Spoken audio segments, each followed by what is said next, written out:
जी, next है theorem the Cauchy Schwarz inequality. Statement देखते हैं, let u v be elements of an inner product space V over R, then mod of inner product u v is less equal to length of u into length of v. यानी अगर हमारे पास V कोई भी inner product space हो over R, यानी field set of real number हो, तो अगर हम इस इनर प्रोडक्ट स्पेस वी के कोई से भी दो आर्बिट्री वेक्टर्स लें यू वी, तो जो इनके इनर प्रोडक्ट का मॉड होता है वो हमेशा लेस इक्वल टू होता है length of u into length of v से। अब ये कोई नई बात नहीं है, ये जो इनइक्वालिटी है ये डॉट प्रोडक्ट की प्रॉपर्टी को माइंड में रखते हुए डिफाइन की गई है। और वो कौन सी, आप देखिए कि हमें पता है कि अगर हमारे पास ए और बी कोई से दो वेक्टर्स हों, तो जो इनका डॉट प्रोडक्ट होता है ये इक्वल होता है a b into cos theta के। अब अगर हम दोनों साइड पे मॉड अप्लाई कर दें, क्या आ जाएगा, a dot b mod equals to a b cos theta mod.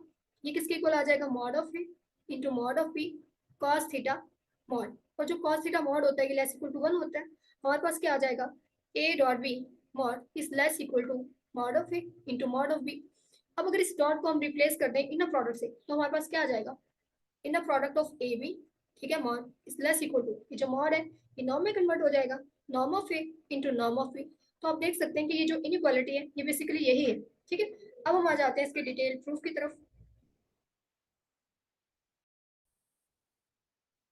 जी, इसके प्रूफ में हमारे पास केसेस बन जाएंगे और हम देखेंगे कि आप देखें केसेस किस तरह से बनेंगे। अगर हम इसे इक्वेशन नंबर 1 का नाम ले लें, केस 1 हमारे पास ये बनेगा कि ये जो हमारे पास वेक्टर्स हैं यू वी, अगर ये वेक्टर हमारे पास जीरो वेक्टर है तो फिर क्या होगा। आप देखेंगे कि हमारे पास अगर यू और वी दोनों जीरो हो जाते हैं तो ये जो हमारी इनइक्वालिटी है ये ट्रिवियली सेटिस्फाइड हो जाएगी। फॉर एग्जाम्पल अगर हम यू को भी जीरो ले लें और वी को भी जीरो ले लें, where u v belongs to हमारी जो इनर प्रोडक्ट स्पेस भी है, अगर ये दोनों वेक्टर जीरो हो जाते हैं तो आप देखिए कंसीडर करें लेफ्ट साइड को, आपके पास क्या आ जाएगा, u v inner product mod equals to, क्या आ जाएगा, इनर प्रोडक्ट यू भी जीरो है वी भी जीरो, तो inner product of zero zero. और जीरो का जब भी आप जीरो के साथ इनर प्रोडक्ट लेते हैं तो हम डेफिनेशन में डिस्कस कर चुके हैं ये किसके इक्वल आएगा, जीरो के इक्वल आएगा। यहाँ आ जाएगा जीरो का मॉड और zero mod equals to zero, हमारी लेफ्ट साइड क्या आ गई जीरो। अब आप राइट साइड को कंसीडर करें, length of u into length of v, ये किसके इक्वल आ जाएगा, यू क्योंकि इक्वल टू जीरो है तो इसका जो नॉर्म होगा इसकी जो लेंथ होगी वो क्या होगी, जीरो इंटू, इसी तरह वी भी जीरो है तो इसकी लेंथ भी क्या हो जाएगी, जीरो, जीरो इंटू जीरो। तो आप देख सकते हैं कि हमारे पास ये भी इक्वल टू जीरो है और ये भी इक्वल टू जीरो है, तो हमारी हमारी जो इनइक्वालिटी है वो यहाँ पे ट्रिवियली सेटिस्फाइड होगी। अब देखिए सेकंड केस में क्या होगा, अगर हमारे पास दोनों में से कोई एक वेक्टर जीरो हो जाता है, यानी दोनों जीरो ना हो, दोनों में से कोई एक वेक्टर अगर जीरो हो जाता है तो फिर क्या होगा, यहाँ पे हम ले लेते हैं वी जो है वो इक्वल टू जीरो है, आप यू को भी इक्वल टू जीरो रख सकते हैं। तो फिर क्या होगा, कंसीडर करें लेफ्ट साइड, हमारे पास है inner product of u with v is equal to, इसको आप क्या लिख सकते हैं, हमारे पास आ जाएगा यू एज इट इज, और वी किसके इक्वल लिया, हमने जीरो के इक्वल लिया, यू को हम यहाँ पे नॉन जीरो रख रहे हैं। तो क्या आ जाएगा हमारे पास, अब देखिए कि ये तो हम ऑलरेडी डिस्कस कर चुके हैं कि अगर आप जीरो का जीरो के साथ इनर प्रोडक्ट लेते हैं तो वो हमेशा क्या होता है, जीरो होता है। डेफिनेशन में हम इसे डिस्कस कर चुके हैं। लेकिन अगर आपके पास दोनों वेक्टर्स में से कोई एक वेक्टर भी जीरो हो जाता है तब भी इनर प्रोडक्ट क्या होगा, जीरो होगा। ये किस तरह से होगा, पहले इसे देख लें। जब हम किसी भी नॉन जीरो वेक्टर का जीरो के साथ लेंगे इनर प्रोडक्ट, तो उस सूरत में आपके पास क्या होगा, इसको आप लिख सकते हैं यू, जीरो को लिखा जा सकता है जीरो इंटू डब्ल्यू, या फिर वी ले लें आप, ठीक है। ये हमारे पास वेक्टर स्पेस जो इनर प्रोडक्ट स्पेस है उसका ही एक वेक्टर है। अब देखिए क्योंकि हमारे पास फील्ड जो है वो सेट ऑफ रियल नंबर है तो आप स्केलर को बाहर निकाल सकते हैं विदाउट कॉन्जुगेट, आपके पास जीरो बाहर आ जाएगा। यहाँ क्या बचेगा, inner product of u with W, zero के साथ इनर प्रोडक्ट मल्टीप्लाई होकर क्या हो जाएगा, ये जीरो हो जाएगा। तो आपके पास क्या आ गया, तो आप देख लें, नोट करें कि जब भी आप किसी भी वेक्टर का जो कि नॉन जीरो हो, अगर जीरो है तो फिर तो आपको पता ही है जीरो का इनर प्रोडक्ट जीरो के साथ जीरो। लेकिन अगर आपके पास दोनों में से कोई एक वेक्टर भी जीरो हो जाता है तो उस सूरत में भी इनर प्रोडक्ट हमेशा क्या होगा, जीरो होगा। चाहे आप यू का इनर प्रोडक्ट लें जीरो के साथ, या फिर आप इस तरह से लें जीरो का इनर प्रोडक्ट यू के साथ, दोनों ही केसेस में आपको क्या मिलेगा, जीरो मिलेगा। अब आप देखिए यहाँ हमारे पास क्या आ गया, जीरो का मॉड और zero mod equals to zero, ये हमारी लेफ्ट साइड हो गई। अब कंसीडर करें राइट साइड को, राइट साइड में क्या है, length of u into length of v. आप देख सकते हैं कि हमारे पास यू अगर नॉन जीरो है तो इसकी लेंथ भी नॉन जीरो होगी, लेकिन वी क्योंकि जीरो है तो इसकी लेंथ क्या हो जाएगी, जीरो। ये मल्टीप्लाई होकर क्या मिला, जीरो। यानी हमारे पास लेफ्ट साइड भी इक्वल टू जीरो है, राइट साइड भी जीरो, तो हमारी जो इनइक्वालिटी है वो इन दोनों केसेस में क्या हो गई, ट्रिवियली होल्ड कर रही है। अब हम ये देखते हैं कि अगर हमारा वेक्टर जो है नॉन जीरो हो तो क्या होगा। ठीक है, अब हम नॉन जीरो वेक्टर लेके चेक करते हैं। केस 3 देखें, जब हमारे वेक्टर जो है वो नॉन जीरो हो, वी जो है वो नॉन जीरो हो, टी बिलोंग्स टू आर, ठीक है। अब आप देखिए इस प्रूफ में आपने दो बातें याद रखनी है। एक बात आपने क्या याद रखनी है कि हम कंसीडर करके चलेंगे कि कंसीडर करेंगे norm you minus T V norm scale, इसे हमने कंसीडर करना है, इसे आपने याद रखना है, ठीक है। आप देखिए कि जो नॉर्म होता है वो हमेशा क्या होता है, नॉन नेगेटिव होता है। क्यों नॉन नेगेटिव होता है, हमने नॉर्म को डिफाइन किया था, अगर आप किसी भी वेक्टर का नॉर्म फाइंड करते हैं तो ये बेसिकली किसके इक्वल है, square root of inner product of u with u. और इनर प्रोडक्ट को हम बाय डेफिनेशन देख चुके हैं कि जब भी आप किसी भी वेक्टर का इनर प्रोडक्ट कैलकुलेट करते हैं तो हमेशा क्या होता है, ये नॉन नेगेटिव होता है। अब अगर ये नॉन नेगेटिव है तो इसका स्क्वायर रूट भी क्या होगा, नॉन नेगेटिव होगा। इस वजह से नॉन जो होता है वो हमेशा क्या होता है, नॉन नेगेटिव होता है। नॉन नेगेटिव है तो इसका स्क्वायर भी क्या होगा, नॉन नेगेटिव होगा। अब आप देखें, इसे आप क्या लिख सकते हैं, हमारे पास नॉर्म की क्या डेफिनेशन है कि जब आप किसी वेक्टर का नॉर्म निकालते हैं तो आप क्या करते हैं, उस वेक्टर का वेक्टर यू का यू के साथ ही इनर प्रोडक्ट लेते हैं और स्क्वायर रूट अप्लाई कर देते हैं। लेकिन अगर आप इस नॉर्म का स्क्वायर ले लें तो ये स्क्वायर रूट खत्म हो जाएगा, आपके पास क्या आ जाएगा, inner product of u with you. तो आप देखें यहाँ पे हमारे पास क्योंकि स्क्वायर है तो ये स्क्वायर रूट नहीं आएगा, इस वेक्टर का क्या आ जाएगा, इनर प्रोडक्ट आ जाएगा इटसेल्फ। ठीक है, you minus TV, inner product of you minus TV with you minus TV. अब यहाँ हम क्या करेंगे, इनर प्रोडक्ट की प्रॉपर्टीज को अप्लाई करेंगे। वो प्रॉपर्टी क्या है, हमने ये देखा था कि अगर आपके पास इस तरह से वेक्टर्स ऐड हो रहे हो फर्स्ट आर्गुमेंट में, ये स्केलर आपके पास माइनस टी, आप इसको कह सकते हैं कि हमारे पास ये u प्लस माइनस टी भी है। तो आप क्या कर सकते हैं, इसको सेपरेट कर देंगे इस वेक्टर के साथ। हमारे पास क्या आ जाएगा, पहले u को लिखेंगे इस वेक्टर के साथ, u माइनस टी भी आ जाएगा। ठीक है, फिर प्लस ये जो हमारा सेकंड वेक्टर है, फिर हमने क्या करना है, सेकंड वेक्टर को इसके साथ लिखना है। सेकंड वेक्टर हमारे पास है माइनस टीवी, इसको लिखना है माइनस यू टीवी के साथ। अब फर्दर प्रॉपर्टीज अप्लाई करें। अब देखिए यहाँ पे आपके पास दो वेक्टर जो है वो ऐड हो रहे हैं, तो आप क्या करेंगे, इस वेक्टर को इसके साथ भी लिखेंगे, फिर इस वेक्टर को इसके साथ भी लिखेंगे। हमारे पास आ जाएगा u विद u प्लस फिर आ जाएगा u विद माइनस टीवी। ठीक है, अब यही काम हमने यहाँ पे भी करना है। पहले तो आप देखें, क्योंकि आपके पास फर्स्ट आर्गुमेंट के साथ स्केलर मल्टीप्लाई हो रहा है, टी कोई भी स्केलर है तो इसको आप बाहर निकाल सकते हैं, ये माइनस टी बाहर आ जाएगा, अंदर क्या बचेगा, v का inner product with u minus TV. ठीक है, फिर u का जो इनर प्रोडक्ट है u के साथ, ये किसके इक्वल होगा, inner product of u with u। यहाँ से देखिए हम ऑलरेडी देख चुके हैं कि अगर आप इनर प्रोडक्ट लेंगे u का u के साथ तो किसके इक्वल है, u नॉर्म स्केयर, तो इसको आप लिख सकते हैं u नॉर्म स्केयर प्लस। अब यहाँ देखें, क्योंकि हमारे जो फील्ड है वो सेट ऑफ रियल नंबर है, स्केलर को आप बाहर निकाल सकते हैं, स्केलर बाहर आ जाएगा माइनस टी, और बाकी इनर प्रोडक्ट बचेगा u का v के साथ। ये जो हमारे पास क्या होगा, प्लस माइनस माइनस ये टी आ जाएगा। और अब यहाँ पे भी आपने इनर प्रोडक्ट की प्रॉपर्टी अप्लाई करनी है। पहले ये वेक्टर इसके साथ आ जाएगा, क्या आ जाएगा, ठीक है, v inner product of v with u आ जाएगा। उसके बाद इसका इनर प्रोडक्ट इस वेक्टर के साथ भी आएगा, plus inner product of v with minus T V. ठीक है,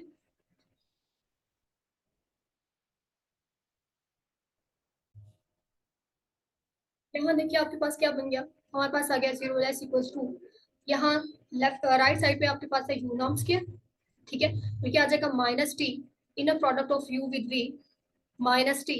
ठीक है, और ब्रैकेट में हमारे पास यहाँ पे क्या आ जाएगा, टी इंटू ये आ जाएगा inner product of we with u, और ये जो माइनस टी है ये भी बाहर आ जाएगा माइनस टी, और यहाँ से इनर प्रोडक्ट बचेगा आपके पास वी विद वी का वी के साथ इनर प्रोडक्ट। ठीक है, क्योंकि यहाँ पे वेक्टर वी है। अब आप देखिए मल्टीप्लाई कर लें, आपके पास क्या आ जाएगा, जीरो लेस इक्वल्स टू, यहाँ आ जाएगा u norm square minus t inner product of u with v. अब ये जो टी है माइनस टी से अंदर मल्टीप्लाई करें, हमारे पास आ जाएगा minus t inner product of we with u, फिर ये माइनस टी और minus t plus t square आ जाएगा, टी स्क्वायर और inner product of we with v. ठीक है, उसके बाद आप देखें क्या आएगा, zero less equal to u norm square plus यहाँ पे हमारे पास माइनस है, minus t inner product of u with v. और ये देखें, क्योंकि हमारे field set of real number है, और अगर field set of real number हो तो इनर प्रोडक्ट में क्या होता है, inner product of u v is simply equals to inner product of v u, यानी ये कम्यूटेटिव हो जाता है। तो इस वी यू को आप क्या लिख सकते हैं, minus t inner product of u v लिख सकते हैं। ठीक है, फिर आ जाएगा plus t square inner product of we with v.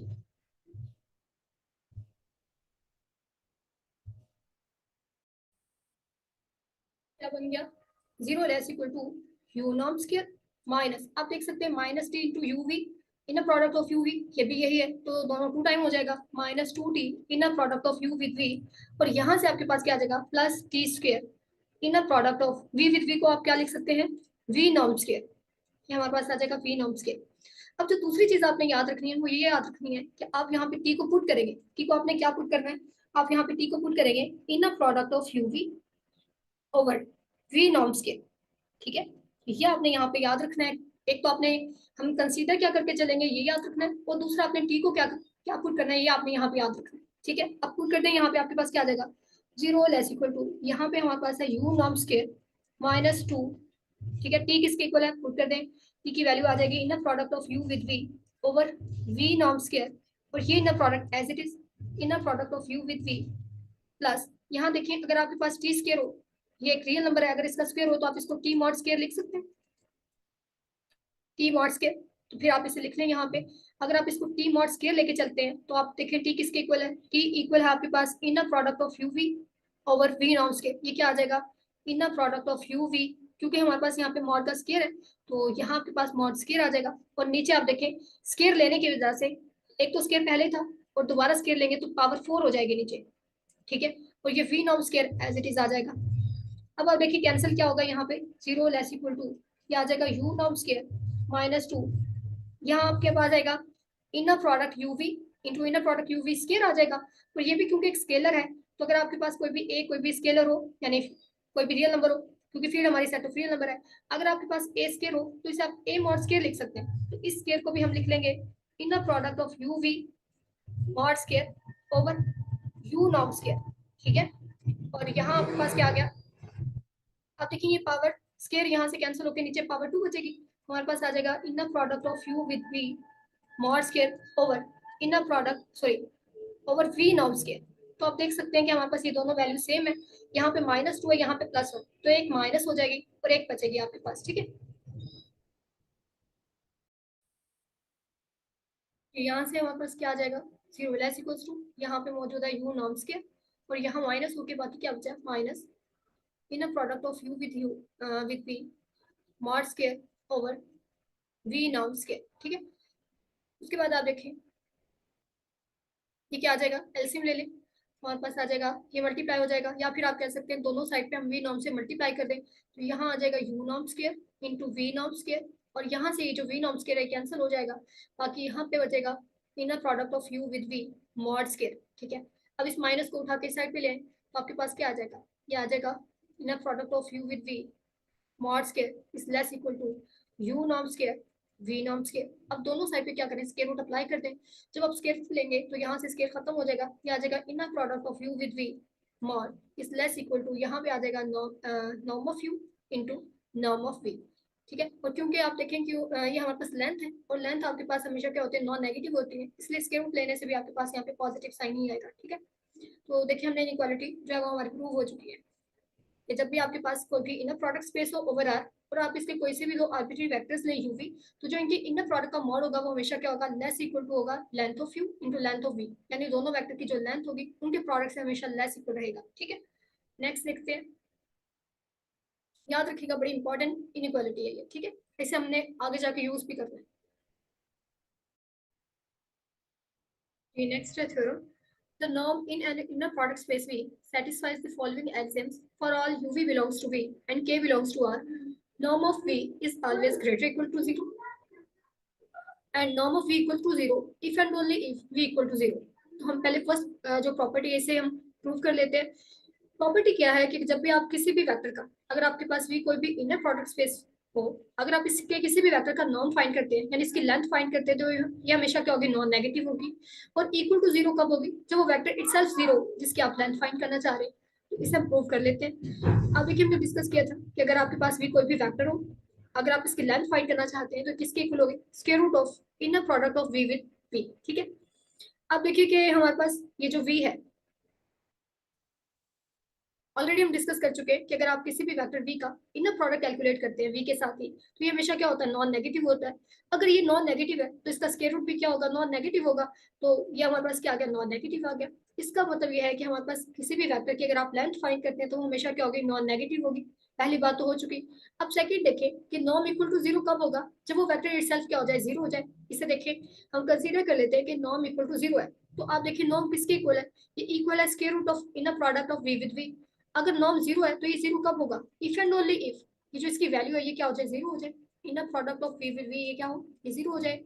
और ये 0 कब होगा, ये 0 होगा इफ एंड ओनली इफ जिसका स्क्वायर रूट इक्वल टू 0 कब होता है, जब आप जिसकी वैल्यू निकाल रहे हैं, जिसका आप स्क्वायर रूट फाइंड कर रहे हैं, वो वैल्यू इटसेल्फ क्या हो, 0 हो। तो यहाँ से हमारे पास आ जाएगा inner product of v with v equal to 0।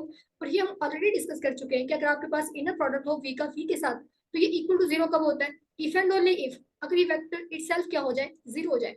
तो आप देखिए हमने प्रूव कर दिया कि अगर नॉर्म इक्वल टू 0 हो तो ये कब हो सकता है, इफ एंड ओनली इफ अगर ये जो वेक्टर v है ये इटसेल्फ क्या हो जाए, 0 हो जाए, तो उस सूरत में इसकी लेंथ भी क्या होती है, हमेशा 0। यानी अगर वेक्टर 0 है तो इसकी लेंथ 0, और अगर लेंथ 0 है तो इसका मतलब वेक्टर भी क्या है, वो 0 है। ठीक है, नेक्स्ट प्रॉपर्टी देखें, बड़ी इंटरेस्टिंग प्रॉपर्टी है कि अगर आप लेंथ नॉर्म फाइंड करते हैं k v, norm of k v is equal to mod of k into length of v. के यहाँ पे क्या है, स्केलर है, और वी कोई भी वेक्टर है इन अ प्रोडक्ट स्पेस वी का। ठीक है, हमें ये प्रूव करना है जब आप स्केलर के साथ मल्टीप्लाई करते हैं किसी भी वेक्टर को इन अ प्रोडक्ट स्पेस के, और उसकी लेंथ फाइंड करते हैं, तो ये जो स्केलर है ये मॉड के साथ बाहर आ जाता है, और हमारा जो वेक्टर वी था उसकी लेंथ आ जाती है। ठीक है, अब किस तरह से प्रूव करेंगे, इसे प्रूव करने के लिए कंसीडर कर लें कि हमारे पास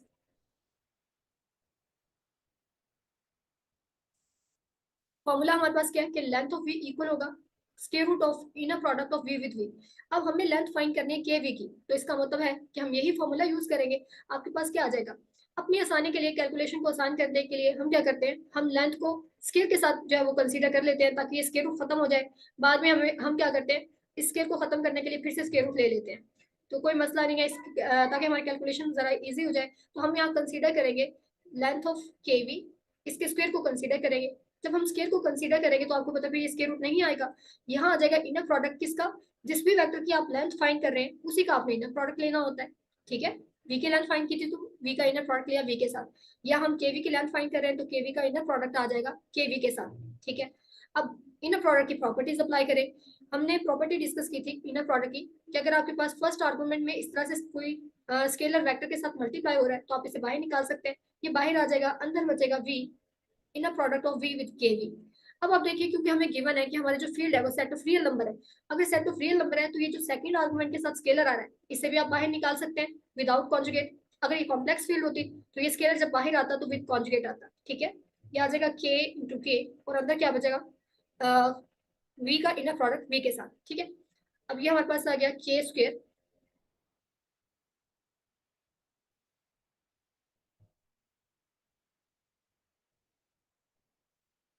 हमारे पास आ गया k v norm square equals to k square inner product of we with v.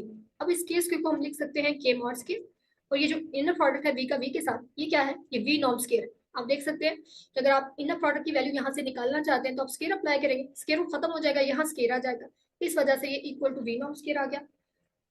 अब दोनों साइड पे क्या कर दे, हमें क्योंकि सिर्फ के वी नॉर्म चाहिए, स्क्वायर नहीं चाहिए, स्क्वायर रूट अप्लाई कर दे।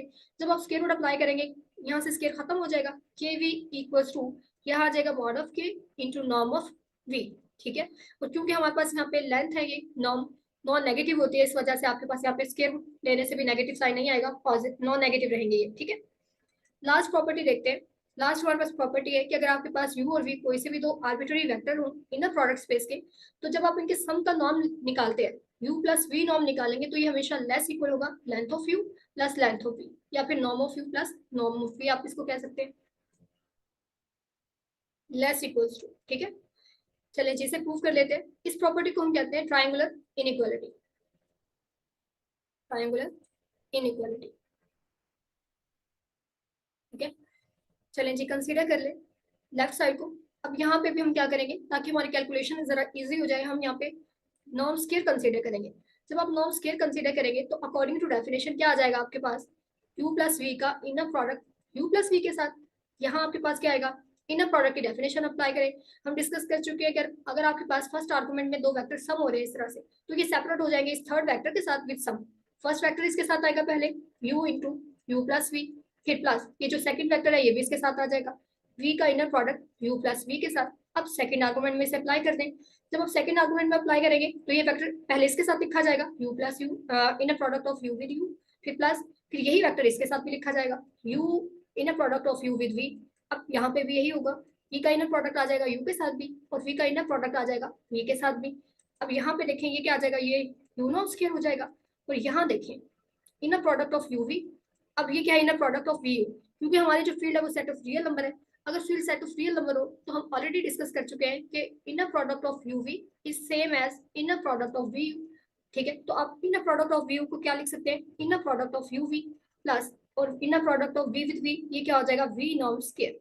ठीक है, इसके बाद आप देखें हमारे पास हो जाएगा यू नॉर्म स्क्वायर प्लस ये टू टाइम हो जाएगा, two time inner product of u with v plus v norm square. अब आप देखें हम क्या प्रूव करना चाहते हैं कि जब आप u प्लस वी का नॉर्म निकालते हैं ये लेस इक्वल टू होता है u norm plus v norm. यानी हम ये चाहते हैं कि यहाँ पे हमारे पास जो फॉर्म बने वो u नॉर्म और वी नॉर्म की फॉर्म में बने, ये यहाँ से खत्म हो जाए। इसे खत्म करने के लिए हम यूज करेंगे हमारी जो हमने प्रीवियस थ्योरम में प्रूव की Kashee's inequality, Kashi Schwarz inequality, वो हम यहाँ पे यूज करेंगे। उसे यूज करने के लिए हमें क्या करना पड़ेगा, पहले आपके पास यहाँ पे क्या होना चाहिए, ये जो इनर प्रोडक्ट है इसका मॉड होना चाहिए। आप देखिए कि हम ऑलरेडी डिस्कस कर चुके हैं कि अगर आप सेम वेक्टर का इनर प्रोडक्ट लेते हैं यू का यू के साथ तो ये हमेशा क्या होता है, नॉन नेगेटिव होता है। लेकिन अगर आप डिफरेंट वेक्टर्स का नॉर्म देते हैं तो ये नेगेटिव भी हो सकता है, सॉरी इनर प्रोडक्ट लेते हैं तो ये नेगेटिव भी हो सकता है।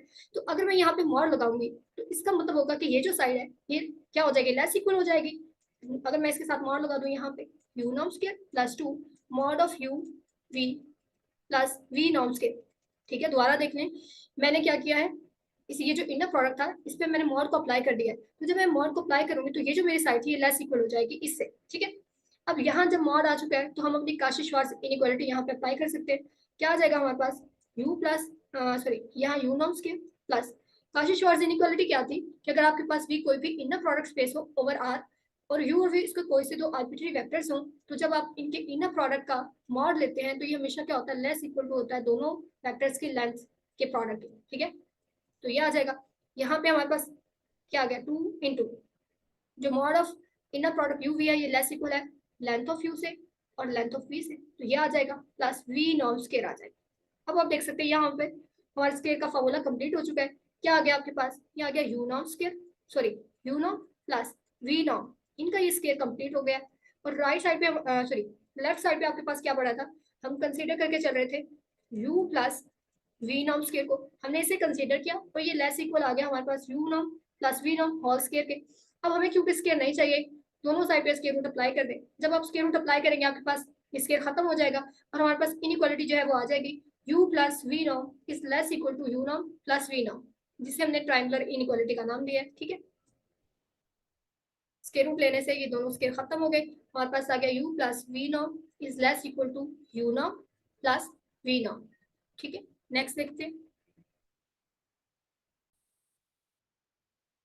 जी। नेक्स्ट हमारे पास डेफिनेशन आ जाती है एंगल बिटवीन टू वेक्टर्स। ठीक है, अगर हमारे पास कोई से दो वेक्टर्स हों उनके दरम्यान हम एंगल फाइंड करना चाहें तो किस तरह से करेंगे। हम स्टार्ट में डिस्कस कर चुके हैं कि आर्बिट्ररी वेक्टर स्पेस में ये पॉसिबल नहीं था वेक्टर्स के दरम्यान एंगल डिफाइन करना, फाइंड करना। ठीक है, तो लेकिन अगर हमारे पास इनर प्रोडक्ट स्पेस होती है तो हम वेक्टर्स के दरम्यान एंगल को भी फाइंड कर सकते हैं। किस तरह से फाइंड करेंगे, देखिए ये जो हमारे पास cos थीटा ये किसके इक्वल आ जाएगा, अगर u और v आपके पास कोई से दो फैक्टर्स हो इनर प्रोडक्ट स्पेस v के तो इनके दरमियान जो एंगल है किस तरह फाइंड करेंगे, ये इक्वल होगा cos theta equals to inner product of u v over length of u into length of v। अब ये भी कोई नई बात नहीं है। आप देखें कि अगर हमारे पास a और b कोई से दो वेक्टर्स हो इनके दरमियान हम एंगल फाइंड करना चाहें तो हम किस तरह से फाइंड करते हैं, हमारे पास angle between two vector a and b। ठीक है, ये किसके इक्वल होता है, cos theta equals to a dot b over mod of a into mod of b। ठीक है, अब यहीं पे आप देखें अगर मैं डॉट को ये जो डॉट प्रोडक्ट है इसको इनर प्रोडक्ट से रिप्लेस कर दूं मेरे पास क्या आ जाएगा, inner product of A B. तो ये जो मॉड है ये किससे कन्वर्ट चेंज हो जाएगा, रिप्लेस हो जाएगा, ये नॉर्म से रिप्लेस हो जाएगा, norm of A into norm of B cos of theta. तो आप देख सकते हैं ये जो फॉर्मूला बेसिकली यही है। ठीक है, अगर आप यू और वी कोई से दो वेक्टर लेते हैं इनर प्रोडक्ट स्पेस के, इनके दरमियान एंगल फाइंड करना चाहते हैं तो हम फाइंड किस तरह से करेंगे, ये इक्वल होगा cos theta equals to inner product of u v over length of u into length of v. ठीक है, अब आप देखिए जब हमारे पास फॉर्मूला आ गया है एंगल फाइंड करने का तो अब हम ऑर्थोगोनल वेक्टर्स को भी डिफाइन कर सकते हैं। कोई से दो वेक्टर अगर हमारे पास हो तो ये ऑर्थोगोनल कब होते हैं, जब उनके दरमियान जो एंगल होगा वो क्या होगा, 90 डिग्री होगा। तो अगर 90 डिग्री एंगल हम रखें, ठीक है, कंडीशन निकालने लगे हैं कि अगर हमारे पास कोई से दो वेक्टर्स हैं किस तरह से चेक किया जा सकता है कि वो दोनों वेक्टर ऑर्थोगोनल है, आपस में परपेंडिकुलर है।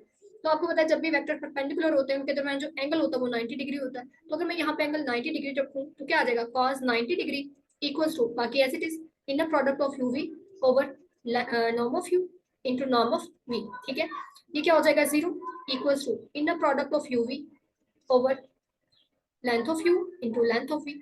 अब आप देखें कि ये मल्टीप्लाई होकर क्या हो जाएगा, 0। हमारे पास क्या कंडीशन आई, inner product of u v equals to 0। यानी जब भी कोई से दो वेक्टर अगर आप लेते हैं यूवी और वो ऑर्थोगोनल है या वो परपेंडिकुलर है तो उस सूरत में क्या होगा, उनका जो इनर प्रोडक्ट होगा वो हमेशा क्या होगा, इक्वल टू 0। तो अगर हम ये देखना चाहते हैं क्या कोई से दो वेक्टर अगर हमने हमारे पास मौजूद है क्या वो ऑर्थोगोनल वेक्टर है तो हम ये देखेंगे क्या उनका इनर प्रोडक्ट 0 है। अगर उनका इनर प्रोडक्ट जीरो होगा तो वो हमेशा क्या होंगे, ऑर्थोगोनल होंगे, और अगर ऑर्थोगोनल होंगे तो उनका इनर प्रोडक्ट जीरो होगा। ठीक है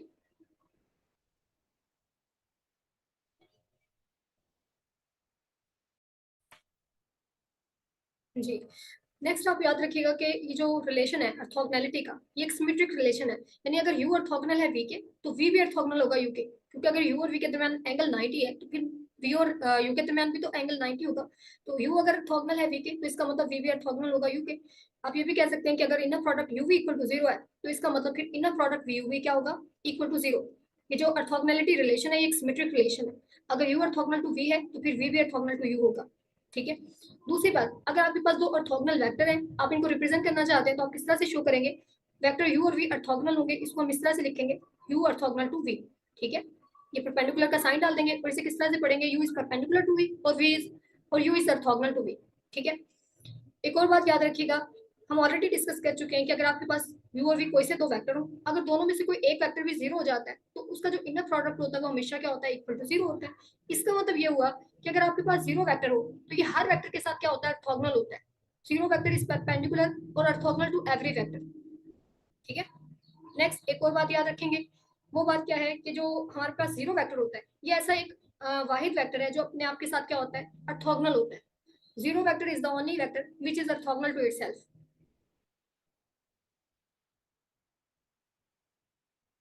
Zero vector is the only vector which is orthogonal to itself.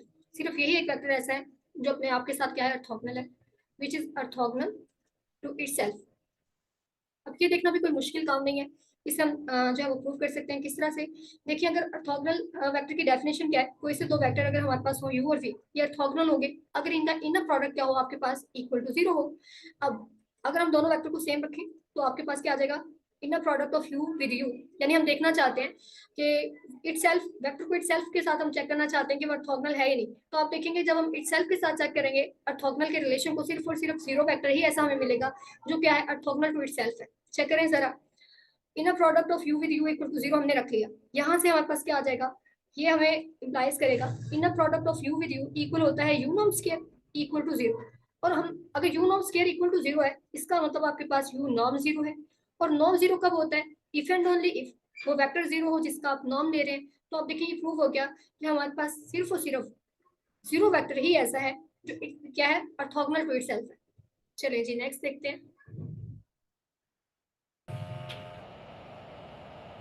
Ji next हमारे पास कुछ खूबसूरत से एग्जांपल्स हैं। फर्स्ट एग्जांपल देखें, let x equal to 1 -1 2 and y equals to -1 1 belongs to R cube. ये हमें आर क्यूब के दो वेक्टर्स गिवन है और ये दोनों वेक्टर हमने चेक करना है क्या ये ऑर्थोगोनल है। तो हम क्या चेक करेंगे कि इनका इनर प्रोडक्ट जो है वो क्या इक्वल टू जीरो है। अगर inner product equal to zero आ गया तो ये ऑर्थोगोनल होंगे, अदरवाइज ये नहीं होंगे। ठीक है, चेक कर लेते हैं। अगर आपको ये ना बताया हो कि इनर प्रोडक्ट आपने कौन सा यूज करना है तो फिर आप क्या यूज करेंगे, अगर हमारे पास यूक्लिडियन स्पेस गिवन है तो हम यूक्लिडियन इनर प्रोडक्ट जो है वो यूज करेंगे। ठीक है, अगर आर एन में से कोई भी वेक्टर स्पेस आपको गिवन है, यानी यहाँ पे आप देखें आर क्यूब गिवन है, तो हम क्या करेंगे, अगर इनर प्रोडक्ट हमें नहीं बताया गया तो हम यूक्लिडियन इनर प्रोडक्ट को यूज करेंगे जो कि हमने डिफाइन किया था थ्रू डॉट प्रोडक्ट। ठीक है, चेक कर लेते हैं। हमारे पास वेक्टर एक्स है, एक्स वेक्टर की जगह पे आ जाएगा 1 -1 2 और जो वाई वेक्टर है वो क्या है, -1 1 1। ठीक है, अब क्या करेंगे, डॉट प्रोडक्ट लेंगे इनका। फर्स्ट कंपोनेंट फर्स्ट से मल्टीप्लाई होगा -1 आ जाएगा, फिर प्लस सेकंड कंपोनेंट सेकंड से मल्टीप्लाई होगा ये -1 आ जाएगा, थर्ड कंपोनेंट थर्ड से मल्टीप्लाई होगा ये आपके पास 2 आ जाएगा।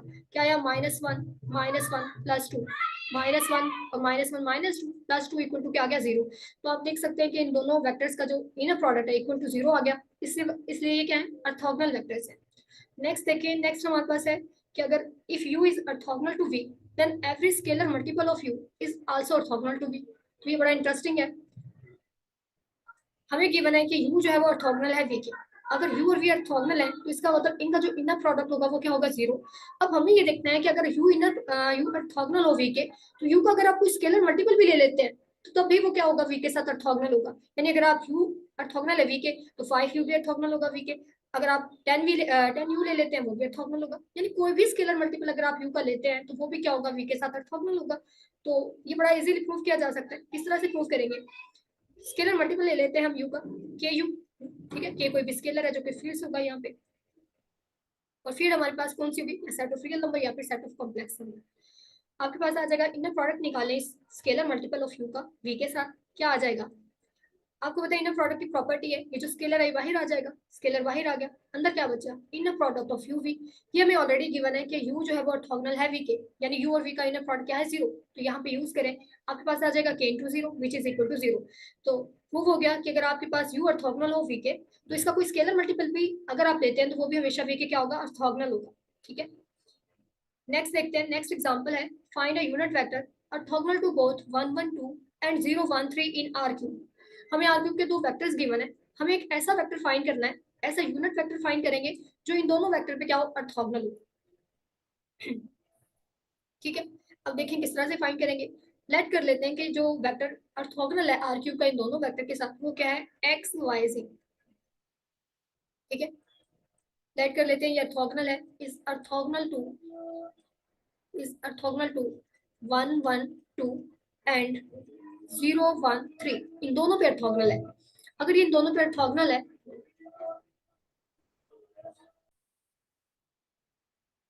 जी हमने लेट कर लिया कि जो ऑर्थोगोनल यूनिट वेक्टर हमें फाइंड करना है, जो ऑर्थोगोनल वेक्टर है इन दोनों वेक्टर पे आर क्यूब की, वो क्या है, एक्स वाई सी।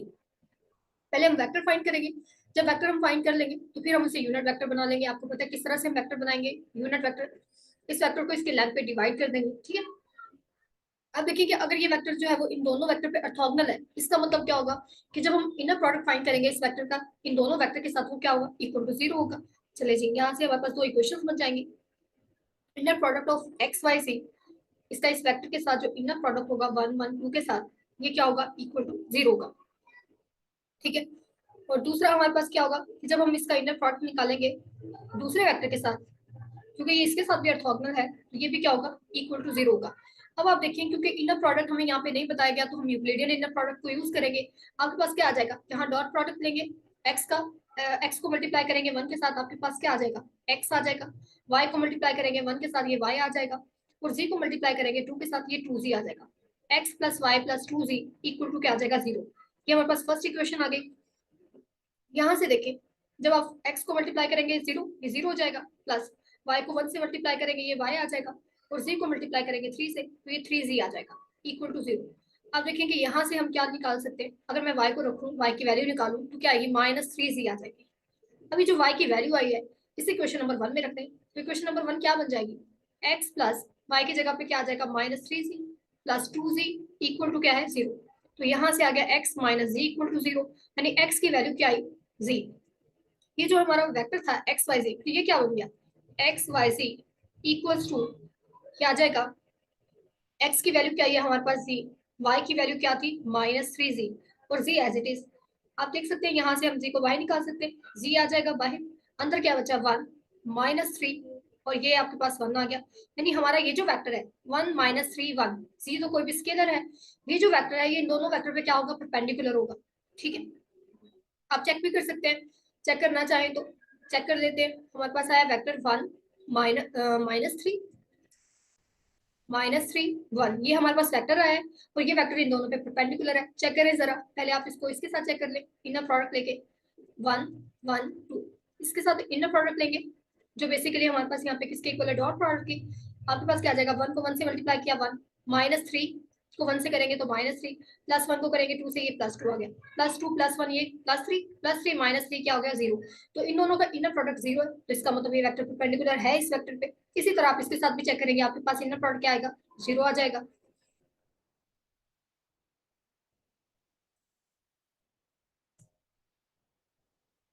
इसे भी हम चेक कर लेते हैं। हमने इनर प्रोडक्ट लेना है 1 -3 1 इस वेक्टर का, 0 1 3 इस वेक्टर के साथ, क्या आ जाएगा, 1 को 0 से मल्टीप्लाई किया 0, -3 को 1 से मल्टीप्लाई किया, आपके पास क्या आ गया, -3, प्लस 1 को मल्टीप्लाई किया 3 से, ये +3, -3 +3 ये भी क्या हो गया, जीरो। तो आप देख सकते हैं कि ये जो हमारे पास वेक्टर आया ये इन दोनों वेक्टर पे क्या है, ऑर्थोगोनल है। अब हमें क्योंकि यूनिट वेक्टर चाहिए था, तो इस वेक्टर को क्या बना लेंगे, यूनिट वेक्टर बना लेंगे। पहले हमें क्या करना पड़ेगा, इसकी लेंथ फाइंड करनी पड़ेगी। जब लेंथ हमारे पास आ जाएगी, फिर इसे डिवाइड कर देंगे इसके लेंथ पे। जी लेंथ फाइंड करें, क्या आ जाएगी, इस वेक्टर अगर मैं इसको v का नाम दे दूं, इसकी जो लेंथ होगी ये इक्वल हो गया हमारे पास फर्स्ट कंपोनेंट का स्क्वायर प्लस सेकंड कंपोनेंट का स्क्वायर प्लस थर्ड कंपोनेंट का स्क्वायर। ठीक है, और ऐसा क्यों हो रहा है? आपको पता है कि लेंथ किसकी इक्वल होती है? किसी भी वेक्टर की इनर प्रोडक्ट लेना होता है आपने उस वेक्टर का।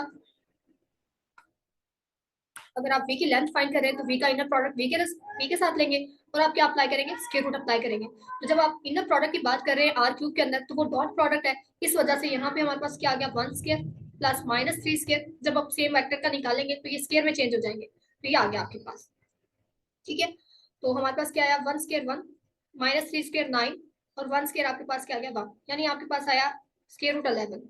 अब लेंथ हमारे पास आ चुकी है, वेक्टर मौजूद है, तो यूनिट वेक्टर फिर आपके पास क्या आएगा?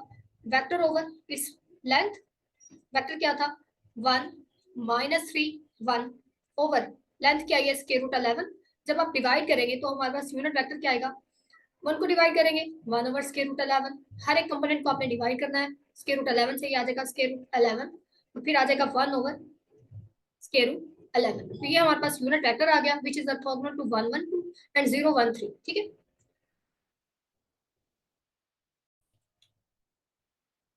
एक और बात हम यहाँ से नोट कर लेते हैं कि हमारे पास यहाँ जो ऑर्थोगोनल वेक्टर हमने फाइंड किया, हमने कंसीडर किया 1 माइनस 3 1 को, लेकिन यहाँ जो स्केलर मल्टीप्लाई हो रहा है, अगर आप इस स्केलर की डिफरेंट वैल्यू निकालते हैं तो फिर जो आपके पास वेक्टर बनेगा वो वेक्टर भी इसके ऑर्थोगोनल ही होगा इन दोनों वेक्टर के। क्यों? क्योंकि आप देखिए हम ऑलरेडी डिस्कस कर चुके हैं कि अगर u कोई भी वेक्टर है जो कि ऑर्थोगोनल है v के, तो इसका कोई भी स्केलर मल्टीपल अगर आप लेते हैं तो वो भी ऑर्थोगोनल होगा v के। तो अगर ये वेक्टर ऑर्थोगोनल है तो इसका कोई भी स्केलर मल्टीपल भी अगर आप लेते हैं तो वो भी हमेशा क्या होगा? ऑर्थोगोनल होगा इन वेक्टर के। यानी यहाँ से जरूरी नहीं है कि आपको, अगर मैंने ये वेक्टर निकाला है ऑर्थोगोनल यूनिट वेक्टर, मैंने ये निकाला है तो आप भी ये निकालें। आप स्केलर की कोई वैल्यू लेके आप कोई और वेक्टर भी निकाल सकते हैं जो कि इन दोनों पे क्या हो? ऑर्थोगोनल हो। यानी इनफाइनाइट वेक्टर हमें ऐसे मिल जाएंगे यहाँ से जो इन दोनों वेक्टर पे क्या होंगे? ऑर्थोगोनल होंगे। ठीक है, नेक्स्ट देखते हैं। जी, नेक्स्ट डेफिनेशन है orthogonal complement. Let W be a subset of an inner product space V over R। अगर V हमारे पास कोई भी inner product space हो over R, तो W इसका कोई subset हो। The orthogonal complement of W denoted by V के ऊपर W के ऊपर हम क्या करेंगे? परपेंडिकुलर का साइन डाल देंगे। ऑर्थोगोनल कंप्लीमेंट को हम इस तरह से डिनोट किया करेंगे। और ऑर्थोगोनल कंप्लीमेंट होगा क्या, और इसे हम रीड किस तरह से करेंगे? पहले आप ये देखें कि जब आप ऑर्थोगोनल कंप्लीमेंट को इस तरह से डिनोट करेंगे, W के ऊपर ये परपेंडिकुलर का साइन डाल देंगे, तो हम इसे पढ़ेंगे W परपेंडिकुलर। अब ऑर्थोगोनल कंप्लीमेंट में बेसिकली होगा क्या? ये जो हमने सबसेट लिया है W वेक्टर स्पेस V का, ठीक है, इसके ऑर्थोगोनल कंप्लीमेंट में हमारे पास इस वेक्टर स्पेस V के वो वेक्टर्स आ जाएंगे जो इस W के हर एक वेक्टर के साथ क्या होंगे? इस W के हर एक एलिमेंट के साथ क्या होंगे? ऑर्थोगोनल होंगे। दोबारा सुन लें कि अगर हमारे पास V कोई भी इनर प्रोडक्ट स्पेस हो, ठीक है, ओवर R, और W हम क्या ले लें? इसका कोई भी सबसेट ले लें। एक हमने इसका सबसेट ले लिया इनर प्रोडक्ट स्पेस का W। अब ये जो W का जो है वो ऑर्थोगोनल कंप्लीमेंट होगा, इसमें बेसिकली होगा क्या? इसमें हमारे पास ये जो इनर प्रोडक्ट स्पेस है इसके वो वेक्टर्स आ जाएंगे V, ठीक है, जो क्या होंगे? ये जो W सबसेट हमने लिया है इसके हर एक एलिमेंट पे क्या होंगे? ऑर्थोगोनल होंगे। यानी जब भी आप इसका इस वेक्टर का क्या करेंगे? W के किसी भी एलिमेंट के साथ इनर प्रोडक्ट निकालेंगे, ये हमेशा क्या होगा? इक्वल टू 0 होगा। यानी इसमें हमारे पास vector inner product space V के वो वेक्टर्स आ जाएंगे जो इस W, ये जो हमने सबसेट लिया था इनर प्रोडक्ट का, इसके हर एक एलिमेंट के साथ क्या होंगे? ऑर्थोगोनल होंगे। तो वो जो सेट होगा वो क्या कहलाएगा? W का ऑर्थोगोनल कंप्लीमेंट कहलाएगा, या जिसे हम W परपेंडिकुलर कहेंगे। ठीक है, अब ये जो हमारे पास सेट है, ठीक है, W ऑर्थोगोनल या सॉरी W परपेंडिकुलर, ये जो हमारे पास सेट है ये हमेशा क्या होता है? वेक्टर स्पेस V की सबस्पेस होती है। आप देखिए कि हमने आर्बिट्ररी सबसेट लिया है, ठीक है, इस इनर प्रोडक्ट स्पेस का हमने क्या लिया है? आर्बिट्ररी सबसेट लिया है। अब इस आर्बिट्ररी सबसेट का जरूरी नहीं है इसकी सबस्पेस होना, लेकिन अगर आप इसका ऑर्थोगोनल कंप्लीमेंट फाइंड कर लेते हैं तो फिर ये जो सेट बनता है ये हमेशा इसकी एक सबस्पेस होता है। ठीक है, अब हम चेक कर लेते हैं किस तरह से सबस्पेस क्राइटेरिया हम यूज करेंगे चेक करने के लिए। आपको पता है कि अगर आपके पास, ठीक है, इनर प्रोडक्ट स्पेस हो जो कि बेसिकली एक वेक्टर स्पेस ही होती है, अगर आपको कोई भी उसका सबसेट दे दिया जाता है और आप चेक करना चाहते हैं क्या वो उसकी सबस्पेस है, तो हम एक सबस्पेस क्राइटेरिया यूज करते हैं, अकॉर्डिंग टू विच हम क्या चेक करेंगे कि आपके पास AW1 प्लस BW2, ठीक है, ये बिलोंग करे हमारे पास ये जो सेट है W ऑर्थोगोनल, इसमें सॉरी हम यहाँ पे वेक्टर V1 V2 ले लेते हैं क्योंकि हमारे पास इसमें ये जो ऑर्थोगोनल कंप्लीमेंट है इसमें हमारे पास वेक्टर पड़े हैं इनर प्रोडक्ट स्पेस के, जिसे हम किसे डिनोट करें यहाँ पे V से। तो हमारे पास क्या कंडीशन होल्ड करनी चाहिए सबस्पेस के लिए कि जब भी आप इस सेट के कोई से भी दो आर्बिट्ररी वेक्टर्स लें और स्केलर लें फील्ड से AB, तो ये जो हमारे पास लीनियर कॉम्बिनेशन बनता है AV1 प्लस BV2, इससे क्या होना चाहिए? इस सेट के अंदर बिलोंग करना चाहिए। For all V1 V2 belongs to W perpendicular and A भी बिलोंग्स टू फील्ड, जो कि हमारे पास यहाँ पे क्या है, सेट ऑफ रियल नंबर है। अगर ये कंडीशन होल्ड करेगी तो ये जो हमारे पास सबसेट है, ऑर्थोगोनल कॉम्प्लीमेंट है W का, ये क्या बन जाएगा, इस इनर प्रोडक्ट स्पेस V की सबस्पेस बन जाएगा। ठीक है, चेक कर लेते हैं।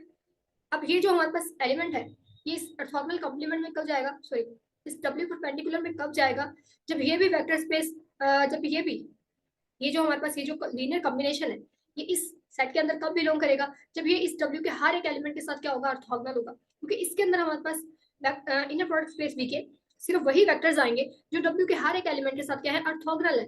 अब अगर हम ये चाहते हैं कि ये एलिमेंट इस सेट के अंदर चला जाए, तो इसे क्या होना पड़ेगा, W के हर एक एलिमेंट के साथ ऑर्थोगोनल होना पड़ेगा। अगर ये भी ऑर्थोगोनल हो जाती है तो फिर उस सूरत में ये W परपेंडिकुलर का एलिमेंट बन जाएगी, और W परपेंडिकुलर क्या हो जाएगी, सब स्पेस हो जाएगी इनर प्रोडक्ट स्पेस V की। चेक कर लेते हैं। हम क्या करेंगे, आर्बिट्ररी वेक्टर लेंगे W का, और उसका इनर प्रोडक्ट कैलकुलेट करेंगे इसके साथ। अब आर्बिट्ररी वेक्टर हम V ले लेते हैं जो कि W में मौजूद है। अब इसका इनर प्रोडक्ट लेंगे AV1 प्लस BV2 के, और इसका हमने इनर प्रोडक्ट ले लिया W के साथ। वे V जो है ये W में से हमने कोई वेक्टर लिया, तो कोई भी आर्बिट्ररी वेक्टर हो सकता है। अब चेक करें, यूज करेंगे हम यहाँ पे इनर प्रोडक्ट स्पेस की कंडीशंस को, प्रॉपर्टीज को, तो ये जो स्केलर है ये बाहर आ जाएंगे।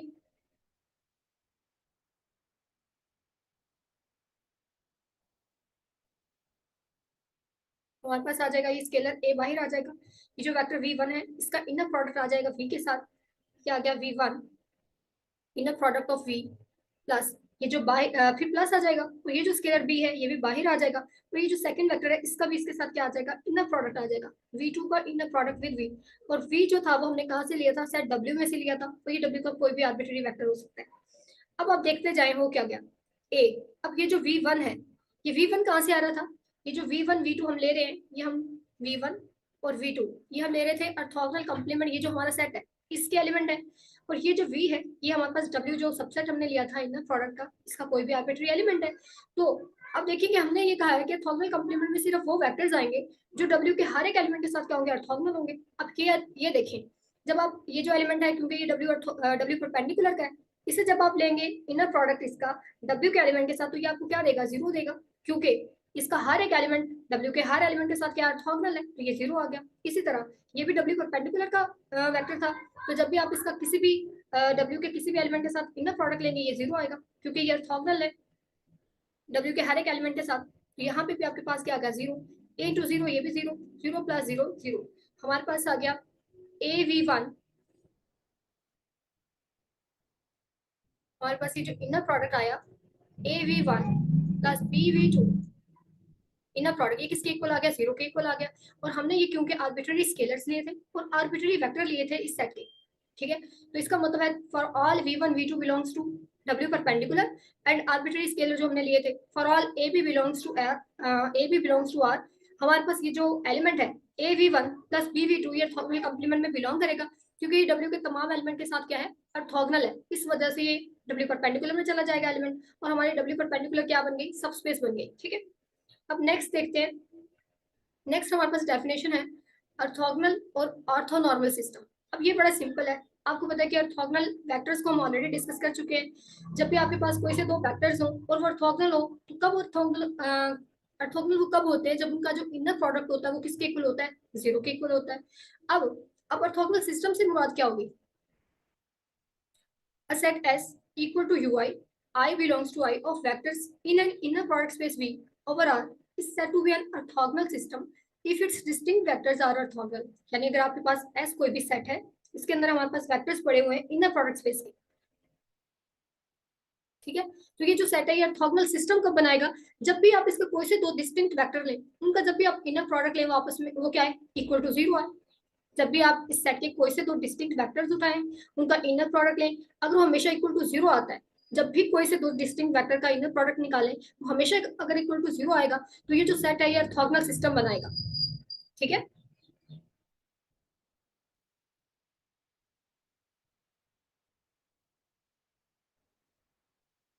यानी जब भी कोई से दो डिस्टिंक्ट वेक्टर लेंगे हम इस सेट में से, वो हमेशा आपस में क्या हो, ऑर्थोगोनल हो। तो ये जो सिस्टम बनेगा ये ऑर्थोगोनल सिस्टम बनेगा। ऑर्थोगोनल होने की सूरत में आपको पता है जब भी कोई से दो वेक्टर ऑर्थोगोनल होते हैं तो उनका इनर प्रोडक्ट क्या होता है, इक्वल टू जीरो होता है। तो अगर आपने चेक करना है कोई सिस्टम, कोई सेट आपको दे दिया गया है और आप देखना चाहते हैं क्या वो ऑर्थोगोनल सिस्टम बना रहे हैं, तो आप क्या करेंगे, उसके तमाम डिस्टिंक्ट वेक्टर्स का इनर प्रोडक्ट कैलकुलेट करेंगे। अगर वो इक्वल टू जीरो आ जाता है तो इसका मतलब क्या होगा कि जब भी हम कोई से दो वेक्टर ले रहे हैं वो आपस में, कोई से दो डिस्टिंक्ट वेक्टर को लेते हैं सेट के, वो हमेशा आपस में ऑर्थोगोनल है, तो ये सेट ऑर्थोगोनल सिस्टम बनाएगा। अब नेक्स्ट हमारे पास है ऑर्थोनॉर्मल सिस्टम। ऑर्थोनॉर्मल सिस्टम कैसा होता है, अगर हमारे पास ये कोई भी सबसेट है इनर प्रोडक्ट स्पेस का, अब ये जो सबसेट है इनर प्रोडक्ट स्पेस का, ये ऑर्थोनॉर्मल सिस्टम कब बनाएगा, ये जब भी आप इसके कोई से दो डिस्टिंक्ट वेक्टर ले तो वो हमेशा क्या हो, आपस में ऑर्थोगोनल हो। दोबारा सुन लें, जब भी आप डिस्टिंक्ट वेक्टर लें इस सेट के तो हमेशा क्या हो, आपस में ऑर्थोगोनल हो, यानी उनका इनर प्रोडक्ट क्या हो, जीरो। लेकिन जब भी आप कोई से तो सेम वेक्टर्स लें, यानी अगर आप यू आई के साथ ही इनर प्रोडक्ट लेते हैं तो हमेशा किसके इक्वल आए, वन। सेम वेक्टर का इनर प्रोडक्ट लें तो इक्वल्स टू वन आए, डिफरेंट वेक्टर्स का इनर प्रोडक्ट लें तो हमेशा इक्वल टू जीरो आए। तो ऐसा सिस्टम क्या होता है, ऑर्थोनॉर्मल सिस्टम होता है। ठीक है, तो यहाँ पे यही बात लिखी है, S is said to be an orthonormal system if ui and inner product of ui and uj equals to delta ij। delta ij equals to 1 होता है अगर i equals to j हो, और equal to 0 होता है अगर i not equals to j हो। ये वही बात है जैसे मैंने आपको बता दी कि अगर आप दोनों को सेम रखेंगे, दोनों वेक्टर सेम होंगे, तो उस सूरत में आपको क्या मिलेगा, 1 मिलेगा। अगर दो डिफरेंट वेक्टर्स का आप इनर प्रोडक्ट कैलकुलेट करेंगे आपको क्या मिलेगा, 0 मिलेगा। तो फिर ऐसा सिस्टम क्या बनाएगा, ऑर्थोनॉर्मल सिस्टम बनाएगा। ठीक है, नेक्स्ट एग्जांपल्स देखते हैं। नेक्स्ट एग्जांपल देखें, हमारे पास सेट ऑफ वेक्टर्स गिवन है आर क्यूब में, 1 0 0 0 1 0 0 0 1। अब ये सबसेट गिवन है हमें आर क्यूब का जो कि एक इनर प्रोडक्ट स्पेस है और सेट ऑफ रियल नंबर। अब ये देखिए, ये जो सिस्टम है ये एक ऑर्थोनॉर्मल सिस्टम है। अब ऑर्थोनॉर्मल सिस्टम की क्या कंडीशन थी, कोई भी अगर आपके पास सबसेट गिवन है इनर प्रोडक्ट स्पेस का तो एक ऑर्थोनॉर्मल सिस्टम बनाता है अगर आप उसके जब भी कोई से दो डिस्टिंक्ट वेक्टर का इनर प्रोडक्ट निकालते हैं तो वो हमेशा इक्वल टू जीरो आता है, और अगर आप सेम वेक्टर का इनर प्रोडक्ट निकालते हैं तो वो हमेशा इक्वल टू वन आता है। चेक कर लें जरा, पहले हम क्या करते हैं, हम डिफरेंट वेक्टर्स का जो है वो इनर प्रोडक्ट लेके चेक करते हैं, इक्वल टू जीरो आना चाहिए। इसको अगर आप u1 कह दें, इसे u2 कह दें, इसे u3 कह दें, तो आप फर्स्ट इनर प्रोडक्ट निकालें u1 का u2 के साथ, देखें क्या आएगा। जब आप इनर प्रोडक्ट निकालेंगे u1 का, u1 किसके इक्वल है, 1 0 0, u2 के साथ u2 है 0 1 0, ये क्या आ जाएगा, क्योंकि हमारे पास यहाँ पे आर क्यूब यानी कि यूक्लिडियन स्पेस है, हमें नहीं बताया। यहाँ जो हम यूज करेंगे मैं आपको ऑलरेडी बता चुकी हूँ कि अगर आपके पास R n vector space given है तो अगर आपको इनर प्रोडक्ट नहीं बताया जाता तो आप कौन सा इनर प्रोडक्ट यूज करेंगे, आप यूक्लिडियन इनर प्रोडक्ट यूज करेंगे। तो यूक्लिडियन इनर प्रोडक्ट अगर हम यहाँ पे यूज करते हैं तो वो बेसिकली क्या है, डॉट प्रोडक्ट है। तो क्या आ जाएगा आपके पास, फर्स्ट फर्स्ट कंपोनेंट को फर्स्ट से मल्टीप्लाई किया जीरो, सेकंड कंपोनेंट को सेकंड से मल्टीप्लाई किया ये भी जीरो आ गया, थर्ड कंपोनेंट को थर्ड से मल्टीप्लाई किया जीरो, तो ये आ गया जीरो। अब आप चेक करें u1 का u3 के साथ इनर प्रोडक्ट, आपके पास क्या आ जाएगा, हमारे पास u1 है 1 0 0 और u3 है 0 0 1, ये आ जाएगा। 1 को मल्टीप्लाई करेंगे जीरो से, जीरो, जीरो को मल्टीप्लाई करेंगे जीरो, ये जीरो, फिर जीरो को 1 से किया ये भी जीरो, तो ये जीरो हो गया। अब देखिए मैंने u1 को u2 के साथ भी किया, u3 के साथ इक्वल टू जीरो आ गया। अब आपने क्या करना है, अब हमें u2 का इनर प्रोडक्ट u1 के साथ निकालने की जरूरत नहीं है, क्योंकि हम ऑलरेडी डिस्कस कर चुके हैं कि अगर u और v आपस में ऑर्थोगोनल हो तो फिर v और u भी ऑर्थोगोनल ही होते हैं। ठीक है, क्योंकि बात तो एक ही है, u ऑर्थोगोनल टू v कह लें या v ऑर्थोगोनल टू u कह लें, सेम ही है। तो आपको u2 को u1 के साथ चेक करने की जरूरत नहीं है, और इसी तरह u3 को u1 के साथ दोबारा देखने की जरूरत नहीं है। अब हम किसको चेक करेंगे, हम चेक करेंगे u2 और u3 को। अब ये दो वेक्टर हमारे रह गए हैं, तो आप देखिए क्या आ जाएगा, 0 1 0, तो यहाँ आ जाएगा 0 1 0, तो यहाँ आ जाएगा 0 0 1। इनर प्रोडक्ट लेंगे, फर्स्ट कंपोनेंट को फर्स्ट से मल्टीप्लाई किया जीरो, सेकंड कंपोनेंट को सेकंड से किया जीरो, थर्ड कंपोनेंट को थर्ड से किया ये जीरो, इक्वल टू जीरो। तो आप देख रहे हैं जब भी हम दो डिफरेंट वेक्टर्स का इनर प्रोडक्ट निकाल रहे हैं हमारे पास क्या आ गया, इक्वल टू जीरो आ गया। अब हम सेम वेक्टर का इनर प्रोडक्ट निकालते हैं, u1 का इनर प्रोडक्ट u1 के साथ क्या आ जाएगा, 1 0 0 1 0 0, तो ये आपके पास आएगा। 1 को 1 से मल्टीप्लाई किया 1, 0 को 0 से करेंगे 0, 0 को 0 से करेंगे 0, यानी आपके पास आया 1। तो आप देख रहे हैं मैंने सेम वेक्टर का इनर प्रोडक्ट लिया तो मेरे पास 1 आया। अब नेक्स्ट चेक करें u2 को, u2 के साथ क्या आ जाएगा, इनर प्रोडक्ट ऑफ 0 1 0 विद 0 1 0, तो यहाँ पे भी आपके पास क्या आएगा, 0 को 0 से मल्टीप्लाई किया, 1 को 1 से मल्टीप्लाई किया, 0 को 0 से ये 0, तो इक्वल टू 1 आ गया। इसी तरह u3 को भी आप चेक कर सकते हैं, u3 को u3 के साथ इनर प्रोडक्ट लेंगे तो 0 0 1, फिर 0 0 1। अब फर्स्ट कंपोनेंट को फर्स्ट से मल्टीप्लाई किया 0 हो गया, सेकंड को 0 हो गया, थर्ड को थर्ड से मल्टीप्लाई किया 1 इक्वल्स टू 1। तो आपने देखा कि जब भी हम कोई से दो डिस्टिंक्ट वेक्टर का इनर प्रोडक्ट निकाल रहे हैं 0 आ रहा है, लेकिन जब हम सेम वेक्टर लेके उनका इनर प्रोडक्ट निकाल रहे हैं तो इक्वल्स टू 1 आ रहा है। इस वजह से ये जो सबसेट है आर क्यूब का ये एक ऑर्थोनॉर्मल सिस्टम बना रहा है। ठीक है, नेक्स्ट एग्जांपल देखते हैं।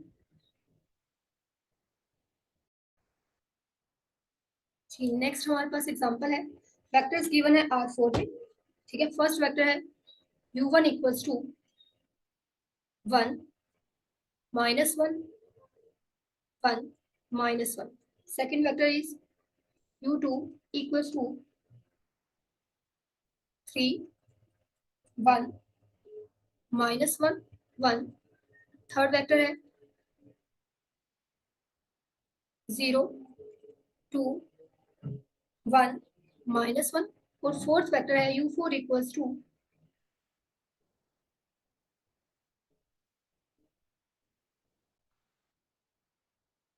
नेक्स्ट एग्जांपल देखिए, हमें वेक्टर्स गिवन है R4 में, और ये जो सेट ऑफ वेक्टर्स है ये जो है इसे हम जब चेक करेंगे तो आप देखेंगे ये ऑर्थोगोनल सिस्टम बनाते हैं। ठीक है, यानी जब भी हम दो डिस्टिंक्ट वेक्टर्स का यहाँ पे इनर प्रोडक्ट लेंगे हमें क्या मिलेगा 0। चेक करें, आपके पास आ जाएगा u1 और u2 का निकाले पहले। u1 vector equals to 1 minus 1 1 minus 1। u2 vector है 3 1 minus 1 1। अब देखिए क्या आ जाएगा आपके पास, यहाँ पे भी हम यूक्लिडियन इनर प्रोडक्ट को यूज करेंगे। क्या आ जाएगा, फर्स्ट वेक्टर को फर्स्ट से मल्टीप्लाई करेंगे 3 आ जाएगा, माइनस 1 को 1 से मल्टीप्लाई किया माइनस 1 1 को माइनस 1 से किया माइनस 1 माइनस 1 को 1 से मल्टीप्लाई किया, यहाँ पे भी माइनस 1। आप देख सकते हैं ये 3 minus 3 which is equal to 0। अब u1 को चेक करें u3 के साथ, क्या आ जाएगा, u1 हमारे पास as it is 1 minus 1 1 minus 1। और u3 हमारे पास है 0 2 1 माइनस 1। चेक करें क्या आ जाएगा, 1 into 0 0 minus 1 into 2 minus 2 1 into 1 plus 1 minus 1 into minus 1 ये प्लस 1 तो प्लस 1 ये प्लस 2 हो गया, 2 माइनस 2 ये भी क्या हो गया 0। अब चेक करें u1 को u4 के साथ, क्या आ जाएगा, फर्स्ट वेक्टर हमारे पास u1 है विच इज 1 माइनस 1 1 माइनस 1। और u4 है 0 0 1 1। क्या आ जाएगा inner product 1 into 0 0 minus 1 into 0 ये भी 0 हो गया, फिर 1 इंटू 1 ये 1 हो गया, माइनस 1 इंटू 1 ये माइनस 1 हो गया। तो आप देख सकते हैं माइनस 1 प्लस 1 ये 0 हो गया। अब हमने u1 को सबके साथ चेक कर लिया, अब u2 को चेक करेंगे। u2 को u1 के साथ आपने नहीं करना, फिर आप देखें u2 को हम u3 के साथ देखेंगे और u4 के साथ देखेंगे। u2 into u3 inner product of u2 with u3 equals to u2 है हमारे पास 3 1 माइनस 1 1 और u3 है 0 2 1 माइनस 1। अब ये क्या आ जाएगा, 3 into 0 0 plus 1 into 2 plus 2 minus 1 into minus 1 ये क्या आ गया आपके पास, हमारे पास है 0 2 1 1 माइनस 1 ये माइनस 1 है। ठीक है, तो क्या आएगा, 3 को मल्टीप्लाई किया 0 के साथ 0 आ गया, 1 को 2 से किया आपके पास 2 आ गया, माइनस 1 को 1 से किया ये माइनस 1 आ गया, और 1 को माइनस 1 से किया तो ये भी क्या आ गया माइनस 1। तो माइनस 1 माइनस 2 प्लस 2 क्या हो गया 0। अब आप देखिए u2 को u4 के साथ क्या आ जाएगा 3 1 माइनस 1 1। ठीक है, और u4 हमारे पास क्या है 0 0 1 1।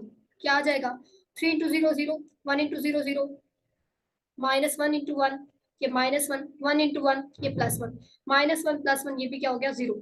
अब हम किसे देखेंगे, अब u3 को ना आपको u1 के साथ देखने की जरूरत है ना u2 के साथ, अब हम किसे देखेंगे u3 को देखेंगे u4 के साथ। तो हमारे पास क्या आएगा,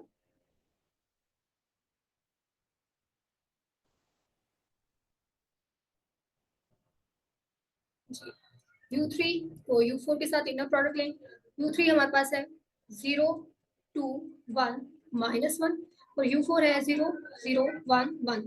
ये क्या आ जाएगा, 0 को 0 से मल्टीप्लाई करेंगे ये 0 हो गया, फिर 2 को 0 से किया ये भी 0 1 इंटू 1 ये 1 हो गया, माइनस 1 इंटू 1 ये माइनस 1 प्लस 1 ये भी क्या आ गया 0। तो आप देख सकते हैं कि जब भी हम दो डिस्टिंक्ट वेक्टर का प्रोडक्ट ले रहे हैं इनर प्रोडक्ट कैलकुलेट कर रहे हैं हमें क्या मिल रहा है 0। और अगर आप सेम वेक्टर का इनर प्रोडक्ट कैलकुलेट करेंगे तो यहाँ पे आपको 1 नहीं मिलेगा।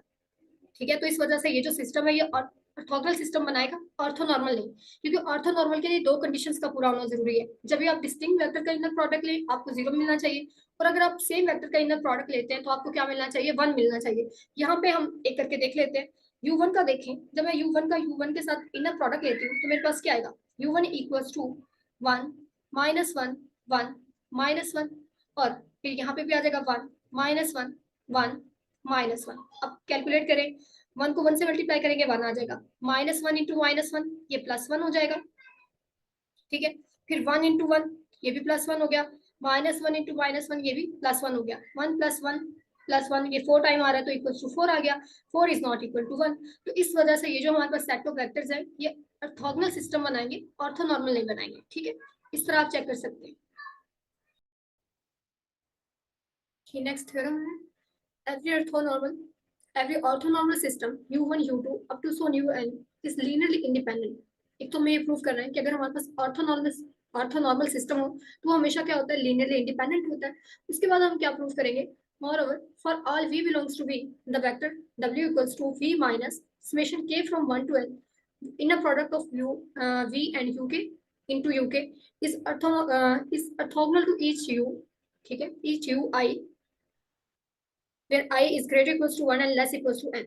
तो यहाँ हमें दो बातें प्रूव करनी है। एक तो हमें ये प्रूव करना है कि जो ऑर्थोनॉर्मल सिस्टम होता है वो हमेशा क्या होता है, लीनियरली इंडिपेंडेंट होता है। और सेकंड हम ये प्रूव करेंगे कि अगर हमारे पास ये जो वेक्टर है जो कि किस तरह से बनाया गया है, for all v belongs to v w equals to v minus special k from 1 to n inner product of v with uk into uk, ये जो वेक्टर बनेगा ये हमेशा क्या होता है, ये जितने भी हमारे पास ऑर्थोनॉर्मल सिस्टम में जो वेक्टर्स मौजूद है इनके साथ क्या है, ये ऑर्थोगोनल होगा। चलें जी, पहले हम ये चेक कर लेते हैं कि अगर हमारे पास कोई भी ऑर्थोनॉर्मल सिस्टम हो तो वो हमेशा क्या होगा, लीनियरली इंडिपेंडेंट होगा। आपको पता है कि अगर आपके पास सेट ऑफ वेक्टर्स गिवन हो और आप देखना चाहते हैं क्या वो set of vector linearly independent है, तो आप क्या करते हैं, हम उसका लीनियर कॉम्बिनेशन बनाते हैं, इक्वल टू 0 रखते हैं और हम स्केलर्स की वैल्यू फाइंड करते हैं। अगर तमाम स्केलर्स की हमें सिर्फ वैल्यू जो है वो 0 0 मिलती है, यानी ट्रिवियल सोल्यूशन मिलता है, तो हमारे पास वो जो सेट ऑफ वेक्टर होता है वो क्या हो जाता है, लीनियरली इंडिपेंडेंट हो जाता है। चेक कर लेते हैं, हमारे पास वेक्टर है u1 u2 up to so un, यानी हमें n स्केलर्स चाहिए होंगे, a1 a2 up to so on an, हमने स्केलर्स ले लिए n, जो कि हम कहां से लेंगे, फील्ड से लेंगे। अब लीनियर कॉम्बिनेशन बनाते हैं इन वेक्टर्स का, क्या जगह a1 u1 plus a2 u2 plus up to so on plus an un equal to 0। अब हमें इसे सॉल्व करना है और इन तमाम स्केलर्स की वैल्यू हमें चाहिए, ठीक है। अगर ये तमाम स्केलर्स की वैल्यू 0 हो जाती है तो ये प्रूव हो जाएगा कि ये जो सेट ऑफ वेक्टर है जो कि ऑर्थोनॉर्मल सिस्टम बना रहा है ये क्या है, लीनियरली इंडिपेंडेंट है। अब इसे प्रूव करने के लिए हम क्या करेंगे, हम इसके साथ दोनों साइड पे इनर प्रोडक्ट अप्लाई कर देंगे विद वेक्टर ui। आपके पास क्या आ जाएगा, हमारे पास आ जाएगा ये linear combination as it is a1 u1 plus a2 u2 plus up to so on plus an un, इसका इनर प्रोडक्ट ले लेंगे ui के साथ दोनों साइड में, 0 का भी ui के साथ आ गया। ये हम ऑलरेडी डिस्कस कर चुके हैं कि अगर आपके पास इनर प्रोडक्ट हो कोई से दो वेक्टर्स का, अगर दोनों में से कोई एक वेक्टर भी 0 हो जाता है तो ये इनर प्रोडक्ट हमेशा किसके इक्वल आएगा, 0 के इक्वल आएगा। और यहाँ क्या करेंगे, इनर प्रोडक्ट की प्रॉपर्टी अप्लाई करेंगे। हम देख चुके हैं कि अगर आपके पास इस तरह से लीनियर कॉम्बिनेशन आ जाता है इनर प्रोडक्ट में, तो ये जो स्केलर है ये बाहर आ जाते हैं और ये जो वेक्टर है इनका इनर प्रोडक्ट आ जाएगा सबका इस वेक्टर के साथ। यहाँ क्या आएगा, a1 इंटू, अब फर्स्ट वेक्टर क्या है u1, इसका इनर प्रोडक्ट आ जाएगा ui के साथ ui प्लस, अभी सेकंड वेक्टर भी स्केलर भी बाहर आ जाएगा और ये जो दूसरा वेक्टर है इसका भी इनर प्रोडक्ट आ जाएगा ui के साथ u2 into ui plus up to so on. जब हम यहाँ पहुंचेंगे तो ये an स्केलर भी बाहर आ जाएगा और ये जो वेक्टर un है इसका भी इस वेक्टर ui के साथ क्या आ जाएगा, इनर प्रोडक्ट आ जाएगा, ठीक है। अब आप देखेंगे अगर मैं इसे दोबारा से लिखूं, हम इसे लिख सकते हैं a1 इंटू u1 का inner product with ui plus a2 inner product of u2 with ui plus up to so on. आप देखेंगे इस सम में हमारे पास कहीं जाके ये जो इंडेक्स है आई ये दोनों का सेम भी हो जाएगा, ठीक है। उस सूरत में आपके पास यहाँ क्या आएगा, ए आई, और इंडेक्स किस पे लग रहा है, यू आई तो सेम ही है, यू आई तो हर किसी के साथ है, लेकिन आप देख रहे हैं कि यहाँ पे पहले 1 था, u1 था, फिर u2 था, अप टू सो ये कहाँ तक जा रहा है, un तक जा रहा है। हमारे पास ये n वेक्टर्स है तो इन वेक्टर में हमारे पास कहीं जाके वेक्टर ui भी आ जाएगा, ui, और इसके साथ इनर प्रोडक्ट है ui का प्लस, इसके बाद अगर मैं लिखना चाहूँ तो मेरे पास क्या आ जाएगा, i के बाद i प्लस 1 आ जाएगा, i plus 1 ui plus 1 inner product with ui plus up to so on plus last vector हमारा un है, यहाँ आ जाएगा an into inner product of un with ui equals to, यहाँ पे क्या पड़ा हुआ है, 0 पड़ा हुआ है। अब आप देखिए ये हमें गिवन है कि ये जो सिस्टम है एक ऑर्थोनॉर्मल सिस्टम है। ऑर्थोनॉर्मल सिस्टम की क्या प्रॉपर्टीज थी कि जब भी आप कोई से दो डिस्टिंक्ट वेक्टर का इनर प्रोडक्ट लेंगे हमेशा इक्वल टू 0 आएगा, और अगर आप सेम वेक्टर का इनर प्रोडक्ट लेंगे तो इक्वल टू 1 आएगा। अब आप देख सकते हैं कि u1 और ui ये डिस्टिंक्ट वेक्टर है, इनका जो इनर प्रोडक्ट होगा ये क्या हो जाएगा, 0। यहाँ पे देख लें ये भी डिस्टिंक्ट वेक्टर है, इनर प्रोडक्ट क्या हो जाएगा, 0। एंड अप टू सो ये सारे के सारे वेक्टर्स जो डिस्टिंक्ट हैं उनका इनर प्रोडक्ट क्या हो जाएगा, 0 हो जाएगा।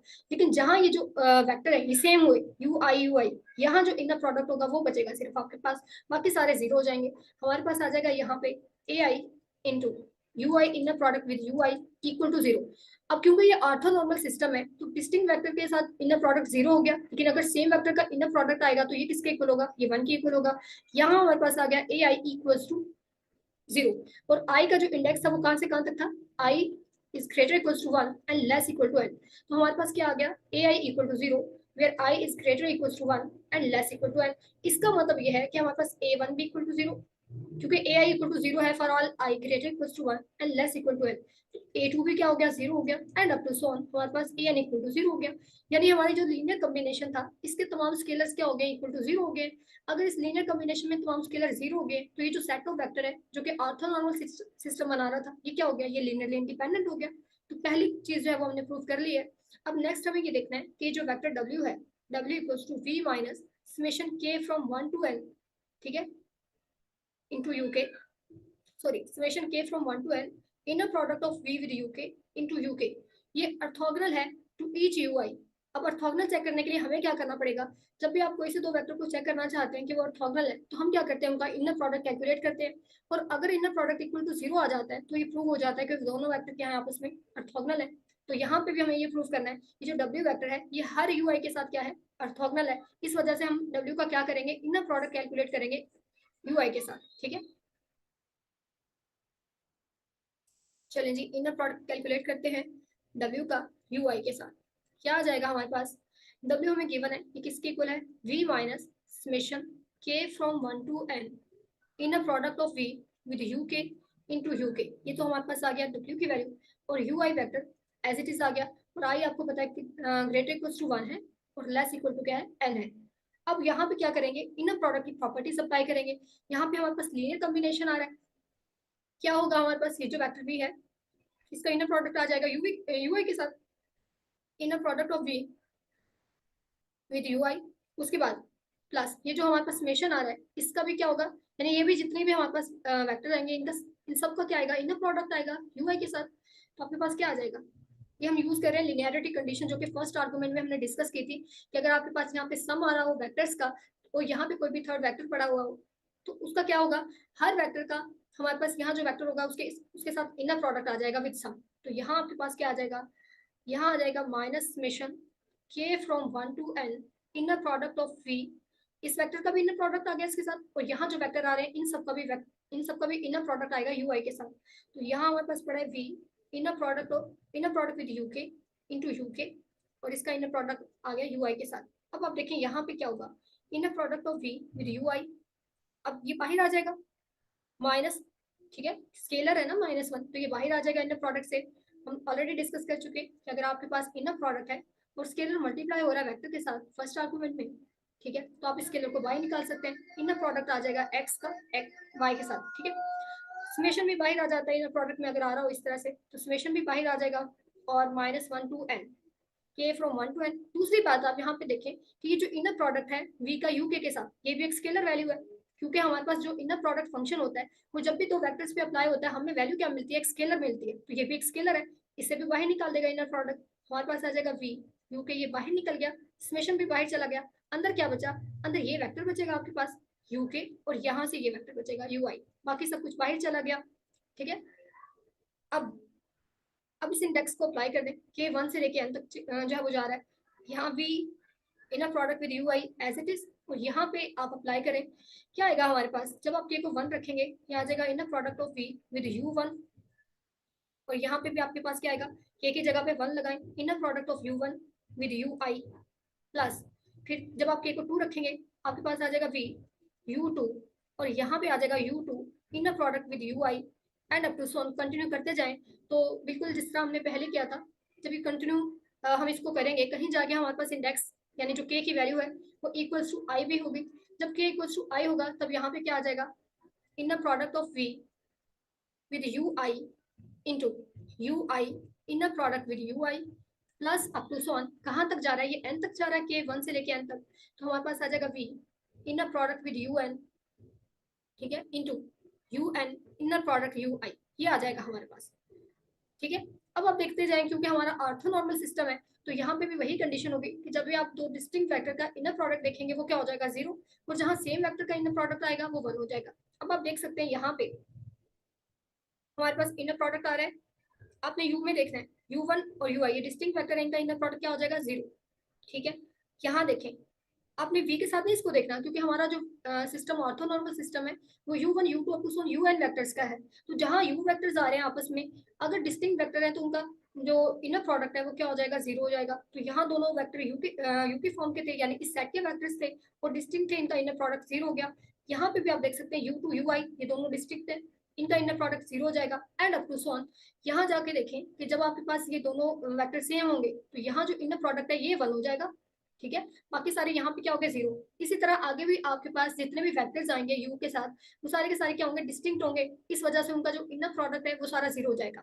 आप देख सकते हैं हमारे पास क्या बचा यहाँ से, यहाँ हमारे पास आ रहा है ये एज इट इज, इस पे तो कुछ भी नहीं हुआ, काम यहाँ पे हो रहा है सारा, ये inner product as it is minus यहाँ पे आप देख सकते हैं ये वैल्यू 0 हो गई इंटू उसको जब यहाँ से जो मर्जी वैल्यू बने, लेकिन जब आप इसको 0 से मल्टीप्लाई करेंगे क्योंकि ये कोई स्केलर वैल्यू होगी, इसको आपने 0 से मल्टीप्लाई करना है, ये सारी 0 हो जाएगी। फिर यहाँ से वैल्यू 0 हो चुकी है और यहाँ से कोई स्केलर वैल्यू आपको मिलनी थी वो इससे मल्टीप्लाई होकर वो भी सारी 0 होगी and up to so on, ये सारी की सारी वैल्यूज क्या हो गई, 0 हो गई। सिर्फ वैल्यू बची क्या आपके पास, यहाँ चाहे इनर प्रोडक्ट 1 हुआ है ये इसके साथ मल्टीप्लाई होकर क्या बचा, 1 को जब आप इससे मल्टीप्लाई करेंगे हमारे पास आ जाएगा ये प्लस है inner product of v with you i, इसके अलावा सारी की सारी वैल्यू हमारे पास क्या हो गई है, 0। ठीक है,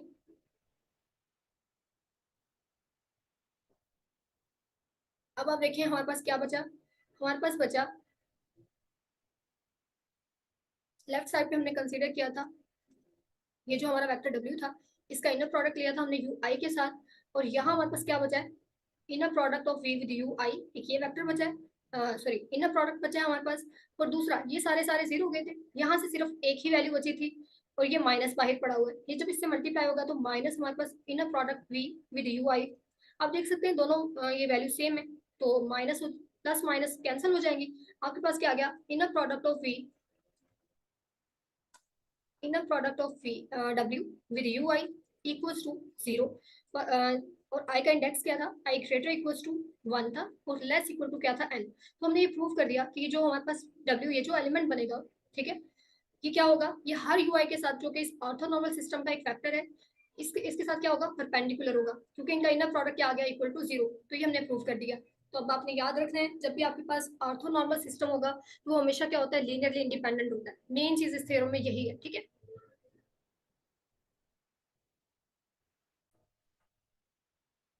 जी नेक्स्ट है the grounds with orthonormalisation process. ठीक है, इसमें हम क्या करेंगे कि अगर हमारे पास, क्योंकि आप देखिए इनर प्रोडक्ट स्पेस है, इनर प्रोडक्ट स्पेस है तो ये एक वेक्टर स्पेस है और वेक्टर स्पेस है तो इसकी हमारे पास कोई ना कोई बेसिस होगी। अब हम क्या करेंगे कि अगर हमारे पास इसकी कोई भी बेसिस है उन्हें हम ऑर्थोनॉर्मल बेसिस में कन्वर्ट करेंगे इस प्रोसेस को यूज करते हुए।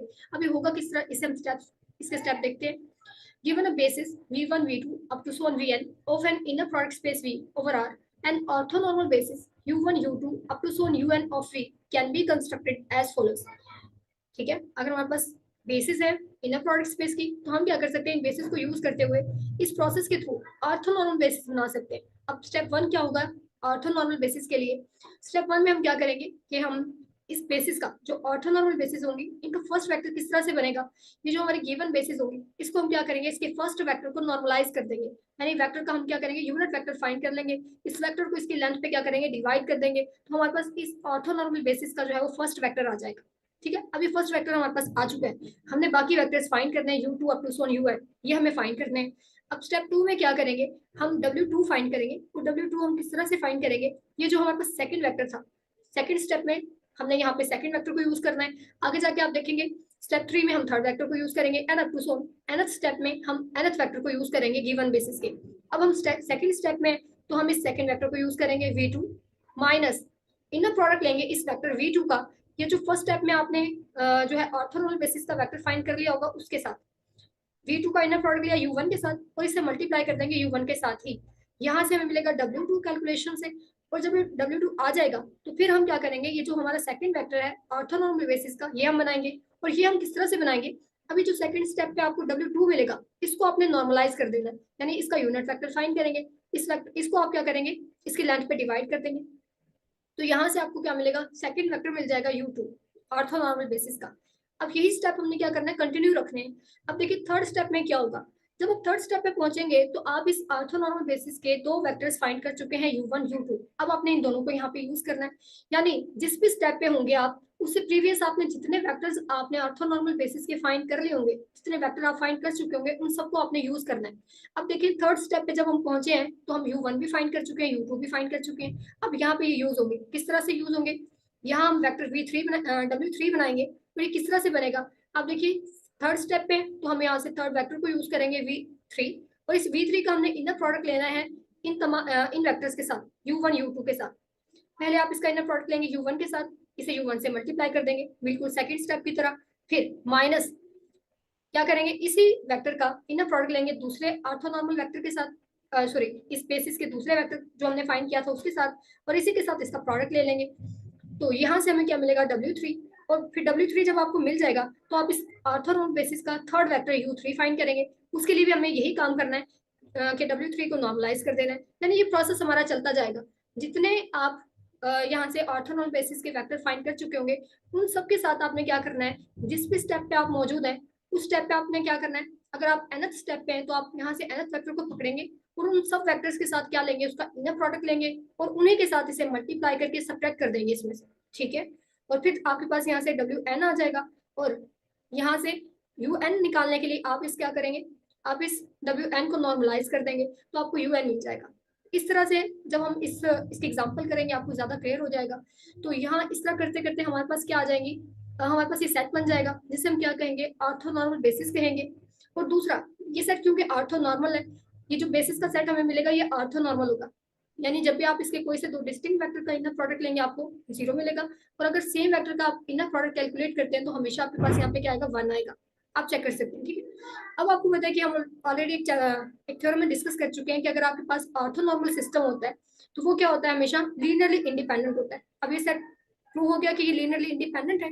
और दूसरा क्योंकि हमने इसे बेसिस बनाना है, बेसिस के लिए आपको पता है दो कंडीशंस हम चेक करते हैं कि जिस भी सेट को आप बेसिस बनाना चाह रहे हैं, एक तो वो लीनियरली इंडिपेंडेंट हो, दूसरा उसका जो लीनियर स्पैन है, ठीक है, वो पूरी वेक्टर स्पेस V के इक्वल हो, ठीक है। अब आप देखें हमारा ये सेट लीनियरली इंडिपेंडेंट तो प्रूव हो चुका बाय द थ्योरम जो हम पहले कर चुके हैं कि अगर आपके पास कोई भी ऑर्थोनॉर्मल सिस्टम होता है तो हमेशा लीनियरली इंडिपेंडेंट होता है। तो ये set of vector linearly independent हो गया। अब हमें ये देखना है क्या इसका लीनियर स्पैन इस इनर प्रोडक्ट स्पेस V के इक्वल है, क्या इसे जनरेट करता है। तो आप देखेंगे हमारे पास जो इसकी गिवन बेसिस थी v1 v2 up to vn, ये इसकी बेसिस थी, इसका मतलब इसका लीनियर स्पैन इस वेक्टर स्पेस के इक्वल होगा, ठीक है। अब इसमें भी क्या थे, n वेक्टर्स थे, और ये जो सेट है जो हमने ऑर्थोनॉर्मल बेसिस का बनाया है, ठीक है, जिसको हम देखना चाह रहे हैं, ये बेसिस है, ये जो वेक्टर्स का सेट है इसमें भी n वेक्टर है और ये भी लीनियरली इंडिपेंडेंट है, ये भी n वेक्टर्स का सेट है जो कि बेसिस है, तो ऑब्वियसली ये लीनियरली इंडिपेंडेंट होगा। अब अगर इसमें भी n वेक्टर्स ही हैं तो और लीनियरली इंडिपेंडेंट भी है तो इसका जो लीनियर स्पैन है वो इसके लीनियर स्पैन से कम नहीं हो सकता। इसमें भी n वेक्टर्स है, इसमें भी n वेक्टर्स हैं और ये n वेक्टर लीनियरली इंडिपेंडेंट भी है, तो फिर जो इनका लीनियर स्पैन होगा वो इनके लीनियर स्पैन से कम नहीं हो सकता, इसके इक्वल होगा, ठीक है। तो फिर हमारे पास दोनों कंडीशन पूरी हो चुकी है, ये set of vector linearly independent भी है और इसका लीनियर स्पैन जो है वो इन वेक्टर्स के लीनियर स्पैन के इक्वल भी है। और क्योंकि ये बेसिस थे वेक्टर स्पेस V की, इसका मतलब ये जो लीनियर स्पैन होगा ये इस इनर प्रोडक्ट स्पेस V के इक्वल होगा। तो ये जो हमारा सेट ऑफ वेक्टर है ये क्या बन गया, बेसिस बन गया, क्योंकि ये लीनियरली इंडिपेंडेंट भी है और दूसरा ये वेक्टर स्पेस V को स्पैन भी कर रहा है, तो ये बेसिस हो गई। लेकिन ये जो बेसिस हमने बनाई है ये ऑर्थोनॉर्मल बेसिस है, ठीक है। अब हम क्वेश्चन करते हैं, वहां जाके आपको ये बातें ज्यादा क्लियर होंगी, ठीक है।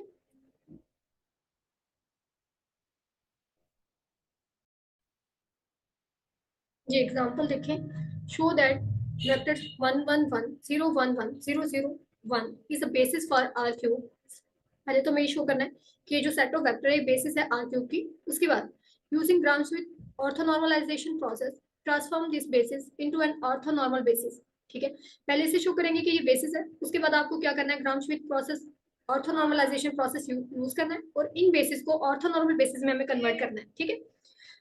अब देखिए कि हमें जो हमारी वेक्टर स्पेस है आर क्यूब, इसकी डायमेंशन 3 है और हमें जो सेट गिवन है इसके अंदर भी 3 वेक्टर्स हैं, यानी जितने डायमेंशन है उतने ही वेक्टर्स का सेट हमें गिवन है। अब अगर हम ये देखना चाहते हैं क्या ये सेट ऑफ वेक्टर इसकी बेसिस बना रहा है, तो हम क्या चेक कर लेंगे, हमारे लिए सिर्फ ये चेक कर लेना काफी होगा क्या ये सेट लीनियरली इंडिपेंडेंट है। अगर लीनियरली इंडिपेंडेंट होगा तो ये इसकी बेसिस बनाएगा। ठीक है, अब लीनियरली इंडिपेंडेंट चेक करने के लिए क्या बनाएंगे, इसका लीनियर कॉम्बिनेशन बनाएंगे। तो क्योंकि हमारे पास 3 वेक्टर है, 3 स्केलर ले लें, A B C belongs to R. अब a into 1 1 1 plus b into 0 1 1 plus c into 0 0 1 equal to क्या रखेंगे, 0, विच इज 0 0 0। ठीक है, अब यहां से आ जाएगा a plus 0 b plus 0 0 c equal to 0 0 0। अब इन सबको ऐड करेंगे, ऐड करने पे आपके पास क्या आएगा, a प्लस 0 यानी a आ गया, a प्लस b प्लस 0 यानी a plus b, a plus B plus c, यहाँ से आ गया a plus B plus C equal to 0 0 0। अब कंपेयर करने पे 3 इक्वेशंस बन जाएंगी। First equation a equal to 0, second a plus B equal to 0, third a plus B plus C equal to 0। अब फर्स्ट इक्वेशन से a की value मिल रही है, इसे सेकंड इक्वेशन में पुट कर दें। जब आप सेकंड इक्वेशन में इसे रखेंगे तो हमारे पास क्या आ जाएगा, सेकंड इक्वेशन इंप्लाइज a 0 है प्लस b इक्वल टू 0, यहाँ से b भी क्या हो गया 0। अब b की ये जो वैल्यू है इसे इक्वेशन नंबर 3 में रखते हैं, तो इक्वेशन नंबर 3 क्या इंप्लाइज करेगी। अब देखिए ए और बी दोनों की वैल्यू रखनी है, यहाँ पे आपने ए भी 0 है बी भी 0 प्लस सी इक्वल टू क्या आ गया 0, यानी सी भी क्या हो गया हमारे पास 0। तो तमाम स्केलर जो है वो लीनियर कॉम्बिनेशन में क्या हो गया 0। इस वजह से ये जो सेट ऑफ वेक्टर है ये लीनियरली इंडिपेंडेंट है। और अगर लीनियरली इंडिपेंडेंट है और क्योंकि इसकी ये जो नंबर ऑफ वेक्टर्स है इक्वल टू डायमेंशन है, तो हमारे पास यहाँ पे ये जो सेट है ये क्या बनाएगा, इसकी बेसिस बनाएगा। अब हमने ये शो कर दिया कि ये जो सेट ऑफ वेक्टर है ये बेसिस है आर क्यूब की। अब हमें क्या करना है, इन बेसिस को ऑर्थोनॉर्मल बेसिस में कन्वर्ट करना है यूजिंग ऑर्थोनॉर्मलाइजेशन, क्राउच-मिट ऑर्थोनॉर्मलाइजेशन प्रोसेस। ठीक है, अब फर्स्ट स्टेप क्या होगा,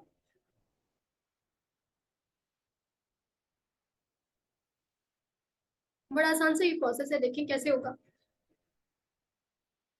फर्स्ट स्टेप में आपने क्या करना है, स्टेप 1, ये जो गिवन बेसिस होंगी इनका फर्स्ट वेक्टर आपने लेना है और हम क्या करेंगे, हम ऑर्थोनॉर्मल बेसिस बनाना चाहते हैं। अगर ऑर्थोनॉर्मल बेसिस के वेक्टर को मैं u1 u2 u3 कह दूं, तो इस ऑर्थोनॉर्मल बेसिस का जो फर्स्ट वेक्टर बनेगा वो किस तरह से बनेगा, u1 इक्वल्स टू, अब ये जो गिवन बेसिस होंगे अगर इसे हम v1 कह दें, इसे हम v2 कह दें और इसे v3 कह दें, तो आपने क्या करना है, ये जो गिवन बेसिस होंगी उनके फर्स्ट वेक्टर को नॉर्मलाइज कर देना है, यानी उस वेक्टर को उसकी लेंथ पे आप क्या करेंगे, डिवाइड करेंगे, तो यहाँ से ऑर्थोनॉर्मल बेसिस का आपको फर्स्ट वेक्टर मिल जाएगा। ठीक है, चलिए करते हैं हम।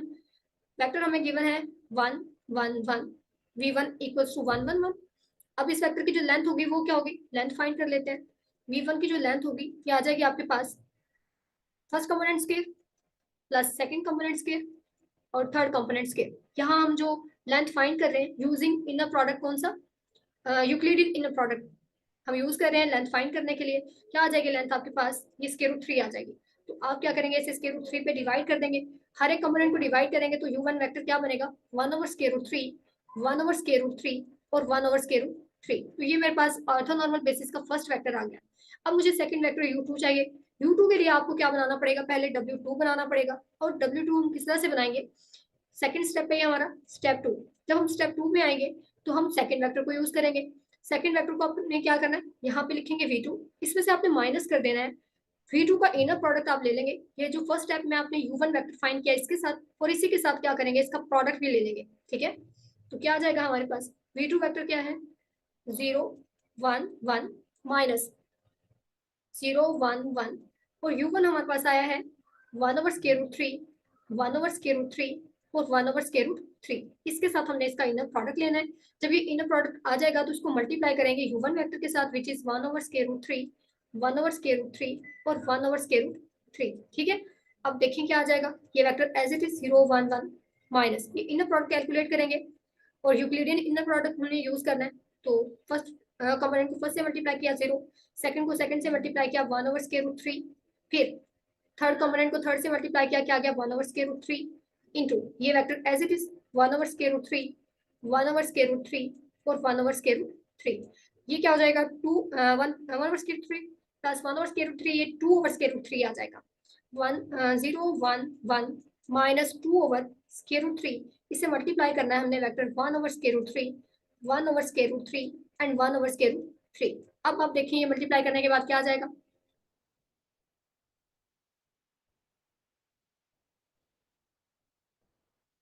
जी ये आ जाएगा, ये वेक्टर हमारे पास 0 1 1, ये एज इट इज माइनस।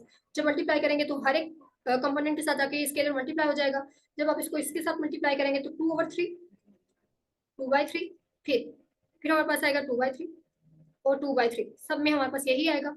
अब ये दोनों वेक्टर्स हैं R³ के, सब्ट्रैक्ट हो रहे हैं, सब्ट्रैक्ट करेंगे तो फर्स्ट में से फर्स्ट को माइनस करेंगे, आपके पास आ जाएगा -2/3। फिर सेकंड में से सेकंड को माइनस करेंगे तो 1 - 2/3, 1/3 आ जाएगा आपके पास। और फिर यहाँ से भी 1 - 2/3, ये क्या हो गया 1/3। तो ये मेरे पास क्या आ गया, ये मेरे पास W2 की वैल्यू आई है। ठीक है, ऑर्थोनॉर्मल बेसिस में हमारे पास वेक्टर थे U1 U2 U3, ये 3 वेक्टर्स थे। ठीक है, अब देखें कि हमने अब क्या फाइंड करना है। U1 हम फाइंड कर चुके हैं, हमें U2 फाइंड करना है। U2 के लिए हमने क्या किया, पहले W2 फाइंड किया। अब जब W2 हमें मिल गया है तो अब हम क्या करेंगे, अब हम U2 को फाइंड करेंगे। और U2 को फाइंड करने के लिए क्या करना है आपने, ये जो W2 आपके पास आया है इसको आपने नॉर्मलाइज कर देना है, यानी इस वेक्टर को इसकी लेंथ पे आप डिवाइड करेंगे, आपको U2 जो वेक्टर है ऑर्थोनॉर्मल बेसिस का सेकंड वेक्टर वो मिल जाएगा। ठीक है, U2 equals to W2 over length of W2। अब आप देखेंगे हमारे पास W2 किसके इक्वल आया है, W2 इक्वल्स टू -2/3, 1/3, 1/3। इसको डिवाइड करना है इसकी लेंथ पे, लेंथ फाइंड कर लें यहाँ से। W2 की जो लेंथ आएगी ये आ जाएगी first component square -2/3 square plus second component square ये आ जाएगा 1/3 square plus third component square ये भी आ जाएगा 1/3 स्केयर, ये आ जाएगा 4/9 प्लस 1/9 प्लस 1/9। और ये एलसीएम लेके ऐड करेंगे तो आपके पास क्या आ गया 6/9। अब 9 जो है उसके रूट से बाहर आ जाएगा, क्या आ जाएगा स्क्वायर रूट 6/3। ठीक है, अब यहाँ डिवाइड कर दें स्क्वायर रूट 6/3 से, तो ये मल्टीप्लाई होगा तो ऊपर जाके 3/√6 आ जाएगा इंटू -2/3, 1/3, 1/3। मल्टीप्लाई करेंगे क्या आ जाएगा, मल्टीप्लाई करने पे ये 3 कैंसिल होता जाएगा सबके साथ, हमारे पास आ जाएगा -2/√6, 1/√6। ठीक है, और 1/√6। तो मेरे पास ये U2 यानी सेकंड वेक्टर भी आ चुका है। अब हमने फाइंड करना है सिर्फ U3 वेक्टर। अब U3 के लिए आपको क्या करना पड़ेगा, पहले W3 फाइंड करेंगे। जब W3 आपके पास आ जाएगा तो फिर आप क्या करेंगे, U3 फाइंड कर लेंगे W3 को नॉर्मलाइज करते हुए। ठीक है,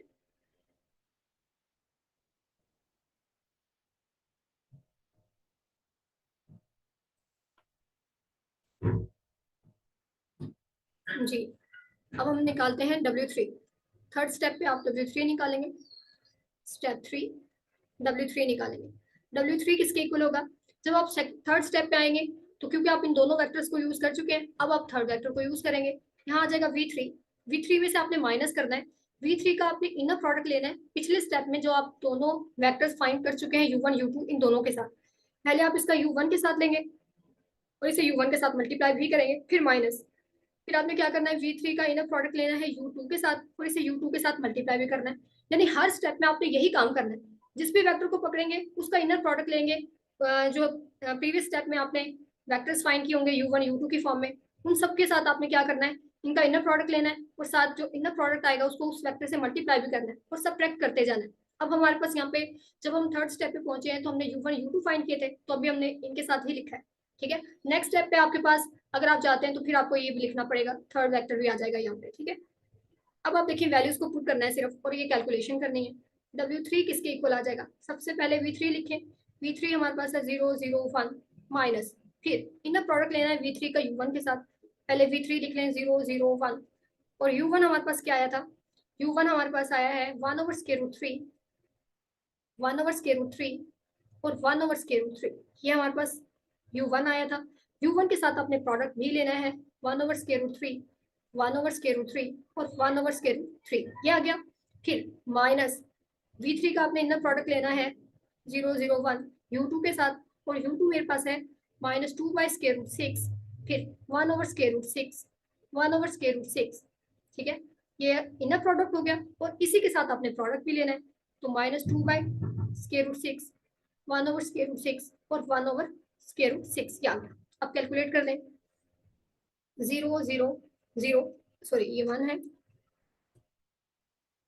ये हमारे पास आ गया 1 माइनस। अब ये इनर प्रोडक्ट देखें, इसको अपने से मल्टीप्लाई करना है 0, इसको अपने से मल्टीप्लाई किया ये भी 0 प्लस 1, 1 को मल्टीप्लाई करेंगे 1/√3 से, तो यहाँ पे सिर्फ आपके पास यही बचेगा। इसका आपने प्रोडक्ट लेना है 1/√3, 1/√3, 1/√3 के साथ, फिर माइनस अब ये इनर प्रोडक्ट कैलकुलेट कर लें, इसको इससे मल्टीप्लाई किया 0, इसको इससे मल्टीप्लाई किया 0, प्लस 1 को मल्टीप्लाई किया 1/√6 से, तो यहाँ से हमारे पास 1/√6 बचा, और यहाँ से वेक्टर क्या बचा हुआ है -2/√6, जिसके साथ हमें प्रोडक्ट लेना है 1/√6 और 1/√6, यहाँ पे हमारे पास ये बचा। अब 0 0 1 एज इट इज ये मल्टीप्लाई कर लेंगे, हमारे पास क्या आ जाएगा 1/3 1/3 1/3 माइनस यहाँ से क्या आ जाएगा, यहाँ से आ जाएगा जब ये अंदर जाएगा तो -2/6 1/6 और आपके पास आ जाएगा 1/6। चाहे तो इसे कैंसिल भी कर ले 2 को 6 के साथ, ठीक है। अब आपने इन सबको सेपरेट करना है।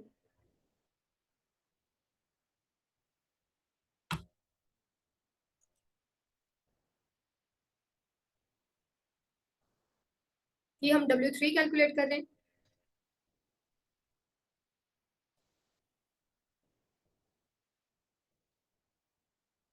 क्या आ जाएगा हमारे पास W3 इक्वल्स टू, अब 0 -1/3, ये आ गया 0 -1/3, माइनस माइनस ये क्या हो जाएगा प्लस, और इसको कैंसिल करेंगे तो ये भी 1/3, ये 1/3 आ गया। फिर सेकंड कंपोनेंट में से सेकंड को निकालेंगे, यहाँ से 0, यहाँ से आएगा आपके पास -1/3, और यहाँ से आपके पास क्या आएगा, ये -1/6 आ जाएगा।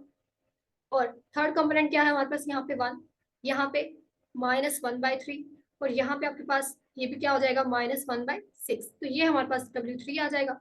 -1/3 + 1/3 0, -1/3 -1/6, एलसीएम ले लेंगे, आपके पास क्या आ जाएगा 6 आ जाएगा।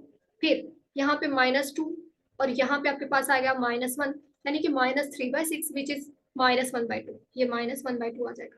यहाँ पे भी -1/2 आ जाएगा, और यहाँ पे भी हमारे पास क्या आ जाएगा, यहाँ हमारे पास क्या था, ये 1 -1/3 -1/6, तो अब देखिए हमने -1/3 -1/6 कैलकुलेट किया, और ये हमारे पास क्या आया था -1/2, तो ये क्या आ गया 1 -1/2, यानी कि 1/2 आ गया आपके पास। तो W3 की ये वैल्यू आई है। अब W3 जब हमारे पास आ जाता है तो फिर U3 फाइंड करना होता है, तो U3 के लिए आपने क्या करना है, W3 को नॉर्मलाइज कर देना है।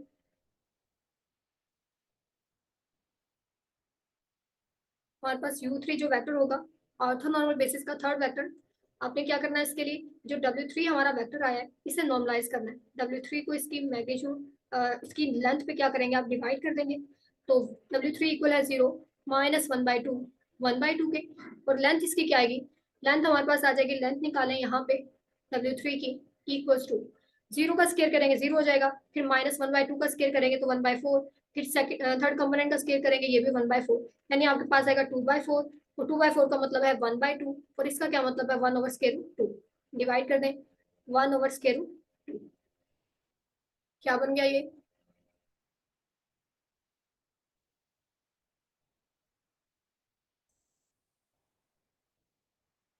जी हमारे पास आ जाएगा।